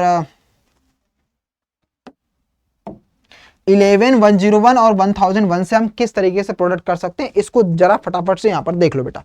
इसको हमें अपने इसी प्रोडक्टिविटी में, इसी आइडेंटिटीज में बदलना है और सॉल्व करते हुए चलना है। जैसे हम 11 जब भी आएगा तो उसको हम 10 + 1 मानेंगे, क्योंकि बेस 1 से रख करके हम 2 बार प्रोडक्ट कर सकते हैं। 101 जब भी आएगा बेटा उसको हम 100 + 1 मानेंगे, और 1001 मतलब ऐसे जब आता जाएगा तो हम ट्राई किया करेंगे कि हम उसको 0 प्लेस के साथ में कन्वर्ट कर सके। कन्वर्ट करने का मतलब जैसे कभी कभी तुमसे 97 भी दे देगा तो इसके नजदीक में 0 वाला कौन है, 100 में से 3 माइनस कर दोगे। तो ये आइडेंटिटीज को एक्सपांड करने का एक तरीका होता है।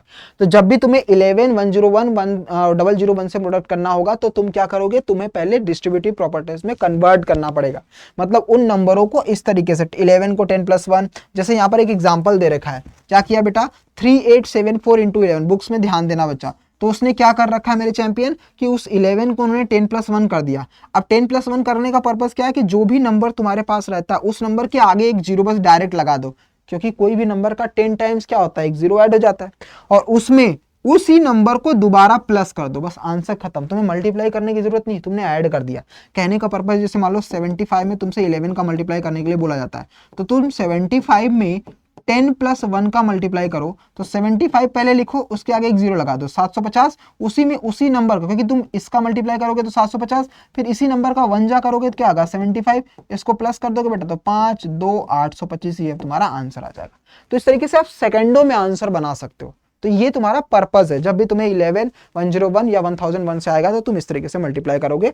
आई होप आपको ये चीजें क्लियर हो गई। चलिए अगले पॉइंट पर, ये पैटर्न मैंने आपको बता दिया, कुछ इसी तरीके से आपको मल्टीप्लाई करना है। 11 एग्जांपल यहाँ पर दे रखा है, जैसे यहाँ पर 94 × 11 है, तो 94 को क्या करोगे इंटू 10 + 1 करोगे बेटा। पहले 94 का 10 में करोगे तो क्या हो जाएगा 94, एक 0 लगा दो, फिर इसका इसमें 1 से कर दोगे तो प्लस 94 ऐड कर दो, तुम्हारा आंसर खत्म। उसी तरीके से अल्फाबेट में भी है, जिसके तो DCBA × 101 है, तो DCBA के आगे एक 0 लगा दिया इन्होंने, सॉरी 100 से है तो 2 0 लगा दिया, फिर उसी में उसी नंबर को मतलब DCBA में 1 का मल्टीप्लाई करके उसको प्लस करके कुछ इस तरीके से इन्होंने लिख रखा है। तो ये बेसिक्स तुम्हें समझाने के लिए, जब तुम बुक्स को अच्छे तरीके से देखोगे तो वही डिस्ट्रीब्यूटिव प्रॉपर्टीज लगाई है और कुछ भी नहीं लगाया, सारा कॉन्सेप्ट यहां पर आपको चीजें क्लियर है। ठीक है बेटा, यहीं से एक आइडेंटिटीज निकल करके आती है कि स्क्वायर ऑफ सम और डिफरेंस ऑफ स्क्वायर, मतलब स्क्वायर का सम करो या स्क्वायर का डिफरेंस करो, यहां से 2 आइडेंटिटीज निकल करके आती हैं, जो आइडेंटिटी 1 का ही दूसरा रूप है। 2 या 3 निकल करके 3 आइडेंटिटीज आती हैं। तो आइडेंटिटीज 1 क्या था, वही distributive property a + m bracket में b + n बराबर जो प्रोडक्ट हमने करा था, अब उसी को एडवांस में स्क्वायर करके, क्योंकि वहां पर स्क्वायर तो था नहीं, जो पहली आइडेंटिटीज थी उसमें स्क्वायर नहीं था, उसमें था a + m और b + n था। अब यहाँ पर आपको स्क्वायर में वो आइडेंटिटी दी जाएगी, तो इसीलिए उसको आइडेंटिटीज 1 का a बोला जाता है। तो एग्जामिनर आपसे डायरेक्ट बोलेगा कि आइडेंटिटीज 1 का a से सॉल्व करो। आइडेंटिटीज 1 का एक क्या कहता है, जैसे वहां पर बच्चा क्या था कि a + m और b प्लस n था, ये हमारा आइडेंटिटी 1 था। ये कौन था बेटा? ये हमारा आइडेंटिटी 1 था। तो आइडेंटिटी 1a क्या कहता है? आइडेंटिटी 1a कहता है बच्चा, 1a कहता है कि भैया इसमें ना जो भी नंबर्स होगा वो सेम हो जाएगा, मतलब a प्लस बी यहां पर भी आ जाए, a प्लस बी यहां पर भी आ जाए, जिसको मैं a प्लस बी का होल स्क्वायर बोल दूं। तो इसको सॉल्व करने पर आपकी जो आइडेंटिटी आती है a square plus 2ab plus b का स्क्वायर, ये पूरी आइडेंटिटीज आपको पता होने चाहिए। इसको बोला जाता है बेटा क्या? आइडेंटिटी 1 का a। ठीक है, यहाँ पर 2-3 आइडेंटिटीज हैं, फटाफट इसको देख लेते हैं। उन्हीं चीजों को इस तरीके से सॉल्व करेंगे और आंसर को हमें निकालना है डायरेक्ट। आइडेंटिटी पता होगी तो एक्सपांड करोगे, आंसर निकाल दो। ये भी एक डिस्ट्रीब्यूटिव प्रॉपर्टी का हिस्सा ही है, क्योंकि हम 1 से ही आइडेंटिटीज निकाल रहे हैं। तो कभी कभी आपके पास सेम नंबर का अगर होल स्क्वायर आता है तो आपको ये आइडेंटिटीज पता होनी चाहिए। उसके बाद एक और आइडेंटिटीज आती है जो आगे चल करके पढ़ोगे अभी आप, आइडेंटिटी 1 का बी। ये क्या कहता है बच्चा? ये कहता है कि डिफरेंस कर दो, डिफरेंस का स्क्वायर अगर आता है तो ए स्क्वायर माइनस 2ab प्लस का बी स्क्वायर। मतलब यहां पर जब प्लस था तो प्लस आएगा, यहां पर बीच में माइनस था तो माइनस। ये आइडेंटिटीज 1 का बी कहती है, जो आपको अगले पेज पर है। उसके बाद आता आइडेंटिटी 1 का सी। ये तुम्हें फॉर्मूला है, आइडेंटिटीज पता होना चाहिए। a माइनस बी और a प्लस बी बराबर होता है a square minus b square, या फिर उल्टा भी हो सकता है। मतलब ये कभी कभी तुम्हें ए स्क्वायर माइनस बी स्क्वायर बोल करके ए माइनस बी और ए प्लस बी भी यूज करा जाता है, क्योंकि उसको उलट दिया है। और ये एक ऐसी आइडेंटिटीज है ना बच्चा, ये तीसरी वाली, जो आप हर एक आगे चल करके 9th 10th 11th 12th competition की दुनिया में कहीं पर भी जाओगे, ये तीनों आइडेंटिटीज हमेशा लगती हैं, लेकिन सबसे ज्यादा आइडेंटिटीज ये वाली यूज होती है बेटा। तो ये तीनों आइडेंटिटीज आपको पता होना चाहिए। एक आपकी ये वाली है, दूसरा आपका ये वाला है और तीसरा आपका ये वाला। इन तीनों आइडेंटिटीज को अच्छे तरीके से नोट कर लीजिएगा, घोल करके पी जाइएगा। अब जो जो सवाल आएंगे इस पैटर्न पर अगर आते हैं तो सवालों को सॉल्व करते हुए हम चलेंगे। जैसे फॉर एग्जाम्पल के लिए अगर मैं तुम्हारे सामने रखूं, यहाँ पर 65 लिख रखा है। अब एग्जामिनर क्या तुमसे कहेगा और किस तरीके से सवालों को सॉल्व करने के लिए बोलेगा वो समझो बेटा।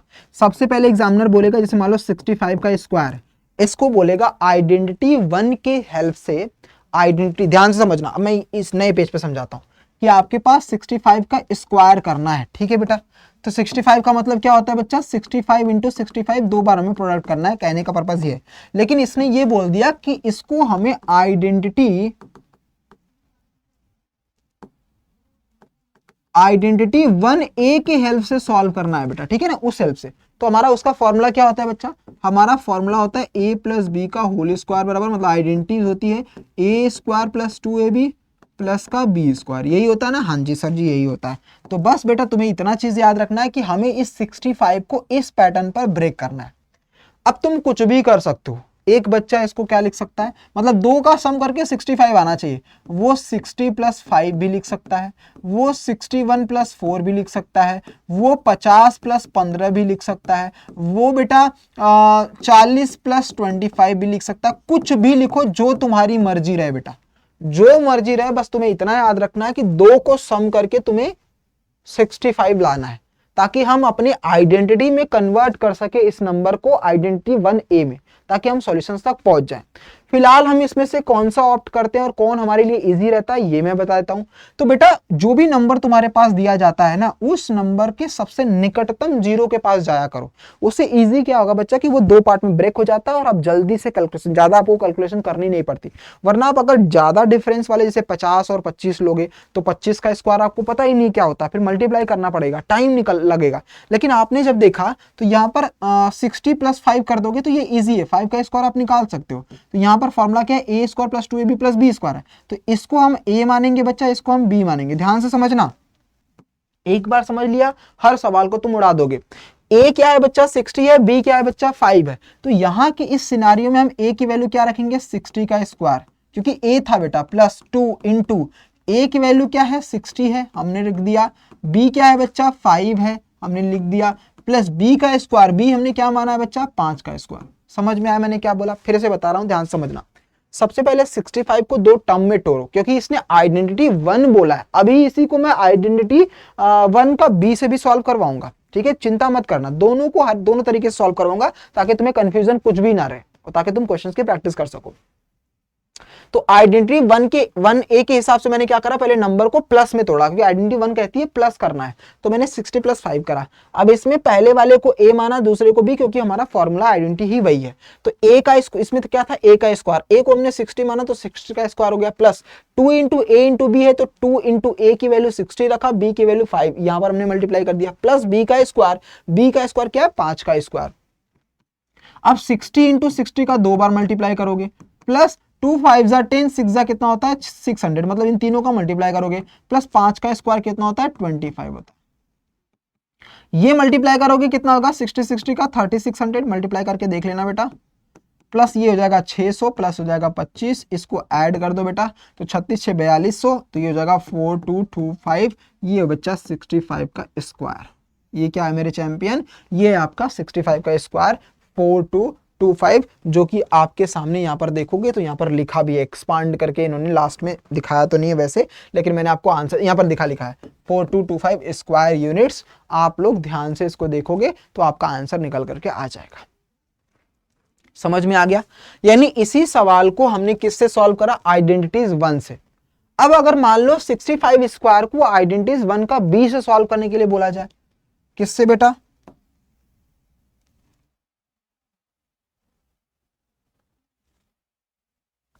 इसी सवाल को, यानी अगर आपसे बोला जाए कि आप आइडेंटिटी 1 के B से सॉल्व करो आप 65 के स्क्वायर को। अब बेटा 65 के स्क्वायर को सॉल्व करना है, तो मैंने अभी आपको बताया चैंपियन क्या कि सर जी 1 के B से सॉल्व करना है तो मुझे बस निकटतम 0 ढूंढना है, लेकिन 1 का B कहता है कि माइनस होना चाहिए, तो अब मुझे 65 लाना है तो मैं इसके निकटतम 70 - 5 कर सकता हूं, क्योंकि हमारा 1 का B का फॉर्मूला क्या होता है आइडेंटिटीज, वो होता है सर जी A - B का स्क्वायर बराबर A² - 2AB प्लस का B स्क्वायर, यही होता है, यही होता है ना। आइडेंटिटीज 1 का भी क्या कहता है, A - B का स्क्वायर बराबर A² - 2AB प्लस B का स्क्वायर, ये हमारी आइडेंटिटीज 1 का B कहता है। अब हमने क्या करा 65 का स्क्वायर करा, तो 65 को हमने कन्वर्ट करा, निकटतम सबसे नजदीक वाली वैल्यू पर चेंज करना है 0 के पास। ऐसा इसलिए ताकि तुम्हें मल्टीप्लाई करने में इजी रहे, बाकी तुम कुछ भी कर सकते हो, तुम इसको 66 - 1 भी लिख सकते हो, तुम इसको 68 - 3 भी लिख सकते हो, लेकिन बस तुम्हें कैलकुलेशन कम करने के लिए निकटतम 0 पे जाओगे तो आराम से तुम्हारा सोल्यूशन निकल जाएगा। अब बेटा इसको मान लो A, इसको मान लो B और इस वाले फॉर्मूले पर रखो, तो A का स्क्वायर मतलब 70 का स्क्वायर, A कितना है 70, B कितना है बच्चा 5, प्लस B का स्क्वायर मतलब 5 का स्क्वायर, तो ये हो जाएगा बेटा 70 का स्क्वायर मतलब 70 × 70 करना है, 2 5 × 10, ये हो जाएगा 700, ये हो जाएगा बेटा 25, तो 7 7 7 7 49, 00 लगा दो, माइनस का 700 प्लस का 25, तो बेटा इसमें माइनस करोगे तो कितना आ जाएगा 4200 और प्लस 25, तो भैया देखो फिर से तुम्हारा 4225 आ जाएगा 65 का स्क्वायर। मैंने दोनों तरीके से आपको दोनों इक्वेशन, सेम क्वेश्चन को दोनों आइडेंटिटी से सॉल्व करके दिखाया है और दोनों आपका आंसर सेम आ रहा है। कहने का पर्पस बस इतना है, आंसर सब में सेम आता है, बस तुम्हें समझना पड़ेगा कि जैसा डिमांड वैसा हम फॉर्मूला और आइडेंटिटीज लगाने वाले। तो आइडेंटिटी 1 के हिसाब से हमने सॉल्व करा और आइडेंटिटीज 1B के हिसाब से भी हमने समझ लिया है। तो अब जब भी तुम्हारे सामने ऐसे सवाल आएंगे सबसे पहले उनको ब्रेक करोगे A और B में, कि किसी को A मान लो किसी को B मान लो, फिर अपने के पास वो जो फॉर्मूला याद रहेगा, आइडेंटिटी याद रहेगी, उस फॉर्मूले पर पुट करोगे और आंसर निकल जाएगा बेटा। आइए चलते हैं हम अपने नेक्स्ट वाले टर्म्स पर। तो ये देखो आइडेंटिटीज आपकी क्या है, 1 का B है, कुछ क्वेश्चंस दे रखे हैं, इन क्वेश्चनों को आप प्रैक्टिस कर लेना, सॉल्व कर लेना बेटा, ठीक है। तीसरी आइडेंटिटीज एक मोस्ट इंपॉर्टेंट, वैसे तो यहाँ पर नहीं दी गई लेकिन मैं थोड़ा सा इसमें यहाँ पर समझा देता हूँ। ये विदाउट आइडेंटिटीज का है, एक पैटर्न होता है, पैटर्न क्या है ये वाला, ये एक पैटर्न है, बहुत अच्छा पैटर्न है बेटा, कभी कभी नहीं ये सेकंडों में हमारा समय बचाता है, अपनी बुक में देखना। ये पैटर्न क्या कहता है बच्चा, ये पैटर्न आपका है, ये पेज नंबर कौन सा है पता नहीं, पेज नंबर देख लेना, ये पैटर्न पे, पैटर्न 2 से जस्ट पहले। ये एक ऐसी आइडेंटिटीज है, जैसे ये एक नंबर दे रखा कि अगर आपके सामने कुछ ऐसा सवाल आ जाए, कौन से सर, 2 ब्रैकेट में 5 का स्क्वायर प्लस 6 का स्क्वायर, ये हमेशा कॉन्जुगेटिव टर्म्स वाले आते हैं बच्चा, मतलब कुछ ऐसे सवाल अगर आ जाते हैं, मतलब पहले 2 फिक्स होना चाहिए, यहाँ पर पहले 2 मतलब जैसे यहाँ पर ऐसा होगा 2A² plus B², something like that, ऐसा कुछ सवाल आता है। ध्यान से समझना, इस ए और बी की जगह पर कुछ भी हो लेकिन पहले अगर 2 आता है तो ध्यान से इसकी आइडेंटिटीज डायरेक्टली क्या कहती है, एक बार ए प्लस बी का होल स्क्वायर कर दो, एक बार ए प्लस बी का होल स्क्वायर कर दो और उसमें प्लस कर दो ए माइनस बी के, जो आपने अभी दो आइडेंटिटीज पढ़ी ना, आइडेंटिटीज 1 का ए और आइडेंटिटीज 1 का बी, इन दोनों को जब आप प्लस करोगे तो आपको यही आंसर मिलेगा। तो आप डायरेक्ट सॉल्व कर सकते हो। अब उसका एक्सपांड करने के लिए यहां पर दिखा गया, देखो यहां पर a प्लस बी का होल स्क्वायर बराबर a square plus b square plus 2ab है, a माइनस बी का होल स्क्वायर बराबर क्या है, a square minus 2ab plus b square है। अब उसने क्या कर दिया, दोनों को प्लस करा है, तो जब दोनों को प्लस करा है तो माइनस 2ab और प्लस 2ab कट जाएगा बेटा, बचेगा केवल ए स्क्वायर मिलकर 2a स्क्वायर हो जाएगा, बी स्क्वायर मिलकर के 2b स्क्वायर हो जाएगा। तो एक काम करोगे, जब ये कट जाएगा 0 हो जाएगा तो आपके पास सिंपल सा ये बचेगा, सिंपल सा क्या बचेगा, 2a square plus 2b square, 2 common ले लोगे तो बच जाएगा ए स्क्वायर प्लस बी स्क्वायर। इसीलिए तुम हमेशा याद रखना ये आइडेंटिटीज, बहुत जल्दी तुम क्वेश्चंस को सॉल्व कर लोगे। अगर कोई सवाल कुछ इस तरीके से दिया जाता है तो तुम डायरेक्टली इसको ऐसे लिख सकते हो, ये हो जाएगा 5 प्लस 6 का स्क्वायर प्लस 5 माइनस 6 का स्क्वायर, डायरेक्टली लगाओगे आंसर खत्म हो जाएगा। 5 प्लस 6 या 6 माइनस 5 जो भी लिखना है तुम लिख सकते हो, ठीक है। तुम यहाँ पर 6 प्लस 5 और 6 माइनस 5 लिखा है, तुम ऐसे भी कर सकते हो, तुम ऐसे भी कर सकते हो। तो बस एक आइडेंटिटीज है जिसका एक्सपांशन आप लोगों को दे रखा है, इसको अच्छे तरीके से समझ लेना, ठीक है। चलो, और तीसरी आइडेंटिटी 1 का सी है जो कि मोस्ट इंपॉर्टेंट है, ये वाइस एंड वर्सा होती है। इसके बेस पर सवाल, ये सवाल कैसे सॉल्व होते हैं, इसकी पहचान कैसे करते हैं बेटा, तो ये ऑलरेडी इसी पैटर्न पर आती है। जैसे मान लो जो 1 का सी वाला एग्जाम्पल अगर मैं आपके सामने बोलूं तो कुछ ऐसा होगा, जैसे मान लो लिखा है 97 का 102 के साथ मल्टीप्लाई करो, 97 का 103 के साथ मल्टीप्लाई करो, तो ये कैसे पता चलेगा कि सर जी वही तीसरी आइडेंटिटी लगेगी। तो जब भी तुम इसके नियर अबाउट में देखोगे, मतलब एक बार प्लस और एक बार माइनस, यही तो रूल है, एक बार प्लस एक बार माइनस, वही होता है a square minus b square. तो जब तुम इसमें देखोगे तो इसका मिड टर्म क्या है बेटा, 100 है। 100 से कितना कम है सर जी, -3 करने पर 97 आता है, और 100 से +3 करने पर ही 103 आता है। मतलब बेटा सेम, उनका जो डिफरेंस होगा ना वो सेम होना चाहिए। जब भी सेम डिफरेंस आया तुम यही आइडेंटिटीज लगा दोगे। जैसे एक और क्वेश्चन ले लेता हूं, यहां पर दे रखा है 98 इंटू 102, 98 इंटू 102। अब जब देखोगे तो इसका नियरेस्ट 100 है बेटा, 100 से ये -2 करने पर आता है 98, और 100 से +2 करने पर आता है ये 102। तो दैट मीन्स इसमें भी कॉमन डिफरेंस सेम है। जब कॉमन डिफरेंस सेम होगा तुरंत ए का स्क्वायर माइनस बी का स्क्वायर कर दोगे। कुछ और एग्जांपल ले लेता हूं, जैसे यहाँ पर 45 इंटू 55 दे रखा है, 45 इंटू 55, इसका मिड टर्म क्या होता है, मतलब नियरेस्ट जीरो वाली वैल्यू 50 होता है। ये भी 50 से 5 कम है, ये 50 से 5 ज्यादा है, तो बेटा ये 45 और ये 55। तो जब देखोगे माइनस प्लस दोनों सेम रहते हैं तब आपकी आइडेंटिटीज लगती है बेटा डायरेक्टली ए का स्क्वायर माइनस बी का स्क्वायर। अब ए का स्क्वायर बी का स्क्वायर कैसे बनाओगे वो तुम्हें समझा देता हूं। अभी तुम्हें पहचानना सिखाया है मैंने कि जब भी दोनों के बीच में सेम डिफरेंस होगा तो समझ जाना कि फॉर्म आइडेंटिटीज हमारा 1 का सी लगेगी। अब आइए इसी सवाल को हम लोग सॉल्व करते हैं। जैसे आपके सामने दे रखा है कि 97 इंटू 103, इसको सॉल्व करो। तो आपने क्या करा बेटा कि सबसे पहले इसको क्या लिखोगे, 97 को 100 माइनस 3 कर दिया, इंटू इसको क्या लिखोगे बेटा 100 प्लस का 3, तभी तो होगा 103 और ये 107। हमने क्या कर दिया, अपनी आइडेंटिटीज में चेंज कर दिया। अब हम यहां पर लिखेंगे यूजिंग आइडेंटिटी 1 का सी। वो क्या कहता है कि अगर a माइनस बी हो या a प्लस बी हो, दोनों का जो प्रोडक्ट होता है वो ए स्क्वायर माइनस बी स्क्वायर के बराबर होता है।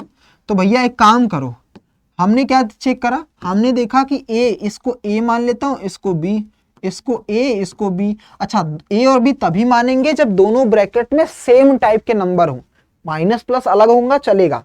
तो a 100 है, यहां पर भी a 100 होगा, b a3 है, a b3। ऐसा नहीं कि दोनों नंबर अलग अलग दोनों ब्रैकेट के a और b मान लें, नहीं बेटा, दोनों में a सेम होना चाहिए, दोनों में b सेम होना चाहिए।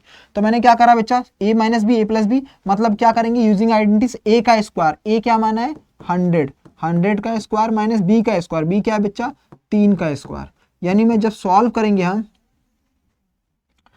करेंगे बच्चा तो क्या हो जाएगा 100, मतलब 100 का 100 में 0 कर दोगे, 3 का स्क्वायर 9। तो यहां से जब तुम सॉल्व करोगे बच्चा कितना आ जाएगा 10 9 1, यहाँ पर 9 9 9 1 2 3 3 9 और 1, ये तुम्हारा फाइनल आंसर हो जाएगा।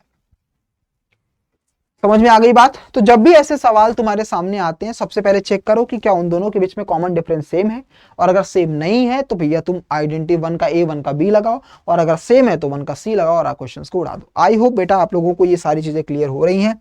आइए चलते हैं बिना किसी देरी के अपने फिगर इट आउट वाले सवाल पर।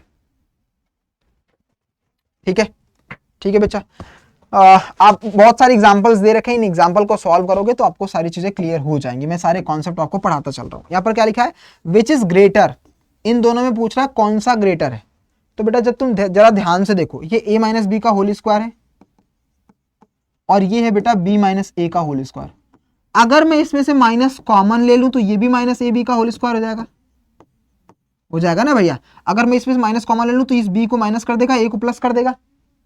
तो दोनों ही तो सेम है बेटा, फर्क कहां पर है, तो ये ना तो ग्रेटर होगा ना तो स्मॉलर होगा। ये क्या करेंगे, ये ऑलवेज इक्वल्स होंगे। ये क्या होंगे बच्चा, इक्वल होंगे। तो जस्टिफाई आंसर के लिए आप ऐसे बोल सकते हो कि when we take common minus then we get the same answer, that is why it is not a greater not smaller, it is a equal. काम खत्म। समझ में आ गई बात। दूसरा, express 100 as the difference of 2 square. अब 100 को 2 स्क्वायर के डिफरेंस में दिखाना है बच्चा, तो आप किसी भी तरीके से कर सकते हो। कैसे करोगे सर जी, तो देखो 100 तुम्हें दिखाना है, तुम 10 का स्क्वायर में से 0 का स्क्वायर कर दो, तो भैया 100 माइनस 0 कितना होता है, 100 होता है। कुछ और एग्जांपल ले लो। और क्या, तुम्हें स्क्वायर पता होना चाहिए, बस तुम्हें स्क्वायर पता होना चाहिए। जैसे 26 का स्क्वायर में से 24 का स्क्वायर करोगे तो ये बेटा 26 का स्क्वायर होता है 676 और 24 का होता है 576, तो ये फिर से तुम्हें 100 मिल रहा है।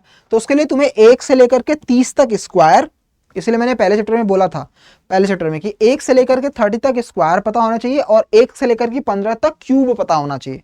जब तुम्हें पता रहेगा तो तुम सवालों को आराम से उड़ा सकते हो। तो इसका आंसर तुम ये दोनों दे सकते हो, पहला एग्जांपल ये, दूसरा एग्जांपल ये। अब बेटा देखो, इस यहां पर 3-4 क्वेश्चंस दे रखे हैं, इसको आइडेंटिटी से आपको यूज करना है कि कौन से सवाल को आप 1A से करोगे, 1B से करोगे, 1C से करोगे। मैंने बहुत अच्छे से हर एक कॉन्सेप्ट को एग्जांपल दे दे करके समझाया है, तो मुझे आप निराश नहीं करोगे और इस सवाल को आप लोग सॉल्व कर लोगे। ठीक है, सब जैसे 406 दिया है तो इसको क्या लिख सकते हैं, 400 प्लस 6। जैसे ही हमने प्लस 6 करा दैट मीन्स आइडेंटिटी 1 का ए लग जाएगी। यहाँ पर 72 दिया है तो 70 प्लस 2 आइडेंटिटी 1 का ए लग जाएगी। 145 तो 150 माइनस 5 कर देना, 150 माइनस 5 करोगे तो आइडेंटिटी 1 का बी लग जाएगा। यहाँ पर 1097 है तो 1100 माइनस का 3 मतलब आइडेंटिटी 1 का बी लग जाएगा। और 124 का स्क्वायर है तो 120 प्लस 4 124 मतलब आइडेंटिटी 1 का ए यहां पर लगा दोगे और आंसर खत्म हो जाएगा। ठीक है बेटा, इस क्वेश्चन नंबर 4 पर उतना फोकस मत करो, वो चीजें क्लियर नहीं होती। आइए अगला पैटर्न कुछ इस तरीके से है बच्चा। यहां पर आपसे बोलता है कि आप जो लाइक टर्म और अनलाइक टर्म्स मैंने आपको बताया था उसी को देख करके यहाँ पर आंसर को बताना है कि कौन सी प्रोडक्टिविटी, कौन सी चीजें सही है और कौन सी चीजें सही नहीं है। जैसे पहले वाले को देखोगे तो यहाँ पर 3p 5p माइनस 2 की हुई, तो इन दोनों का माइनस माइनस क्या कर दिया, प्लस होना चाहिए था। जैसे इन्होंने माइनस 3p ये क्या कर दिया, प्रोडक्ट करना था, तो इन्होंने प्रोडक्ट नहीं करा है क्योंकि यहाँ से इसको हमें मल्टीप्लाई करना होता है इन दोनों का, इन्होंने डायरेक्ट लिख दिया, तो ये हमारा आंसर गलत हो जाएगा। समझ में आ गई बात, ये भी गलत हो जाएगा। तो करेक्ट एक्सप्रेशन आपको बताना, तो इसी तरीके से आपको बताना। जैसे इस वाले में देखो बेटा, ये w का स्क्वायर, ये w है, ये दोनों को ऐड कर दिया, ऐड नहीं होता, ये डायरेक्टली बस इतना ही आंसर होगा, तो ये भी गलत है। तो इस तरीके से आपको आइडेंटिटीज रखना होगा। जैसे इन दोनों को a इंटू बी तो करा है, a का यहाँ पर 4a गायब कर दिया है, 2 भी गायब कर दिया बेटा, और 4 2 8 करा। तो आपको इस तरीके से सॉल्व कर करके इसको आंसर बताना है। जो भी पढ़ाया है ना बस उसी को बस अच्छे तरीके से रिवाइज कर लेना, जितना भी आपको पढ़ाया है बेटा उसको अच्छे से रिवाइज कर लेना, सारे कॉन्सेप्ट को एक बार पढ़ना, उन्हीं कॉन्सेप्ट को घुमा फिरा करके बस इसने बोला है। बस डिस्ट्रीब्यूटिव प्रॉपर्टीज को अच्छे से पकड़ लो, वो जो 4 आइडेंटिटीज, पहली 1 का ए, 1 का बी, 1 का सी, इन चारों पर खेलोगे, सारे सवाल तुमसे हो जाएंगे बेटा। यहां पर बोला दिस वे और that way always lead to be the way, मतलब कहने का पर्पस है कि तुम्हें एक पैटर्न ढूंढना पड़ेगा। कुछ इस तरीके से डायग्राम दिया जाएगा। अब यहाँ पर एक कुछ डायग्राम दे रखा है, जैसे कुछ फिगर है। अब जैसे स्क्वायर है बच्चा, ये स्क्वायर दिख रहा है, तो स्क्वायर में क्या करना होगा, कितने हैं स्क्वायर के, 2 के पेयर के हैं, तो 2 का स्क्वायर। अब इन्होंने एक कलर कर रखा है 0 इस तरीके से, तो उसमें से 1 माइनस कर दिया ग्रीन से।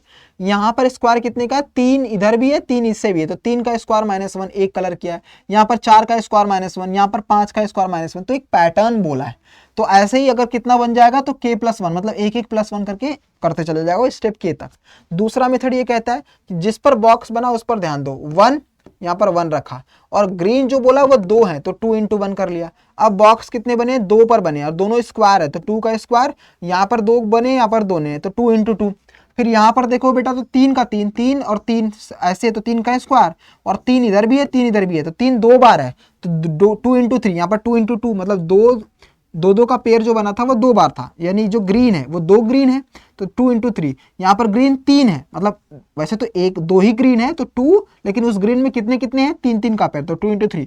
यहाँ पर 2 ही ग्रीन है बच्चा, लेकिन उसमें पेयर कितने का है, 4 का है, तो 2 इंटू 4। बट यहाँ पर जो आपका कॉम्बिनेशन बन रहा है 4 इधर 4 इधर, तो 4 का स्क्वायर, वो पैटर्न हो जाएगा के स्क्वायर प्लस 2 इंटू के का। तो ये आपको बस समझने का पर्पज है कि कैसे किस तरीके से। अब देखो यहाँ पर एक रेक्टेंगल, यहाँ पर स्क्वायर दे रखा था, यहाँ पर रेक्टेंगल दे रखा है, तो रेक्टेंगल का फॉर्मूला क्या होता है, एल इंटू बी, एरिया निकालने के लिए क्या होता है, एल इंटू बी। तो यहाँ पर क्या किया बच्चा, एक बॉक्स बन रखा है तो 1 इंटू 2 कर दिया, उस बॉक्स में 2 बंदे थे, और जो ग्रीन वाला था उसको प्लस कर दिया। यहाँ पर क्या है बच्चा, 2 का है और 3 पेयर है, तो 2 इंटू 3, बेस इसकी 2 हो जाएगी, और 3 वाला तो 2 इंटू 3, और ग्रीन कितने 2, उसको रख दिया। फिर यहाँ पर देखोगे ये 3 है और ये कितना है 4 है, तो 3 इंटू 4 और 3 यहाँ पर रख दिया। फिर यहाँ पर 4 है, ये 5 है, तो 4 इंटू 5 और ये 4 है तो इसे रख दिया। वैसे ही के में के प्लस 1, मतलब जो भी के जो भी नंबर, जैसे यहाँ पर स्टेप 4 है तो इसमें क्या करिए, एक बढ़ा करके 4 में एक बढ़ा करके 5 कर दिया है, तो 4 इंटू 5, और उसमें वही नंबर प्लस कर दिया। तो उसी तरीके से यहाँ पर भी पैटर्न के वाले में भी लग जाता है। तो ये क्वेश्चंस आपको देखने को मिलेंगे इस तरीके से। तो बस आपको उस पैटर्न को एनालाइज करना है और देखना है कि किस किस तरीके से स्ट्रेटजी और क्या क्या चीजें लग सकती है बेटा। ठीक है, ठीक है मेरे चैंपियंस, तो यहां तक पूरा चीजें क्लियर हो गई हैं। अब आपके सामने बस लास्ट, इस चैप्टर का लास्ट फिगर इट आउट है। तो 3 ही 4 आइडेंटिटीज हैं जिसको आप पर्पसली पूरा का पूरा सॉल्व करोगे बच्चा, हर एक चीजों को हर एक तरीके से। तो अब लास्ट वाली फिगर इट आउट में मैं आपको बहुत सारे सवाल दे रहा हूं प्रैक्टिस करने के लिए। कौन कौन सा, जो हार्ड रहेंगे उसको मैं करवाऊंगा, और बाकी के आपको ध्यान में रखना है बच्चा कि कौन कौन सवालों को किस किस तरीके से हमें लेकर के चलना है और प्रैक्टिस करना है। जैसे इसने 46 को बोला है 1A की हेल्प से सॉल्व करो, इसने बाद में लिखा भी है। इसको बोला बेटा 1C के, इधर क्या बोला 1C से सॉल्व करना, इधर बोला है 1B से, इसको बोला 1C से। तो ये सब तुम्हें प्रैक्टिस करनी है और बहुत अच्छे तरीके से मैंने समझा रखा है।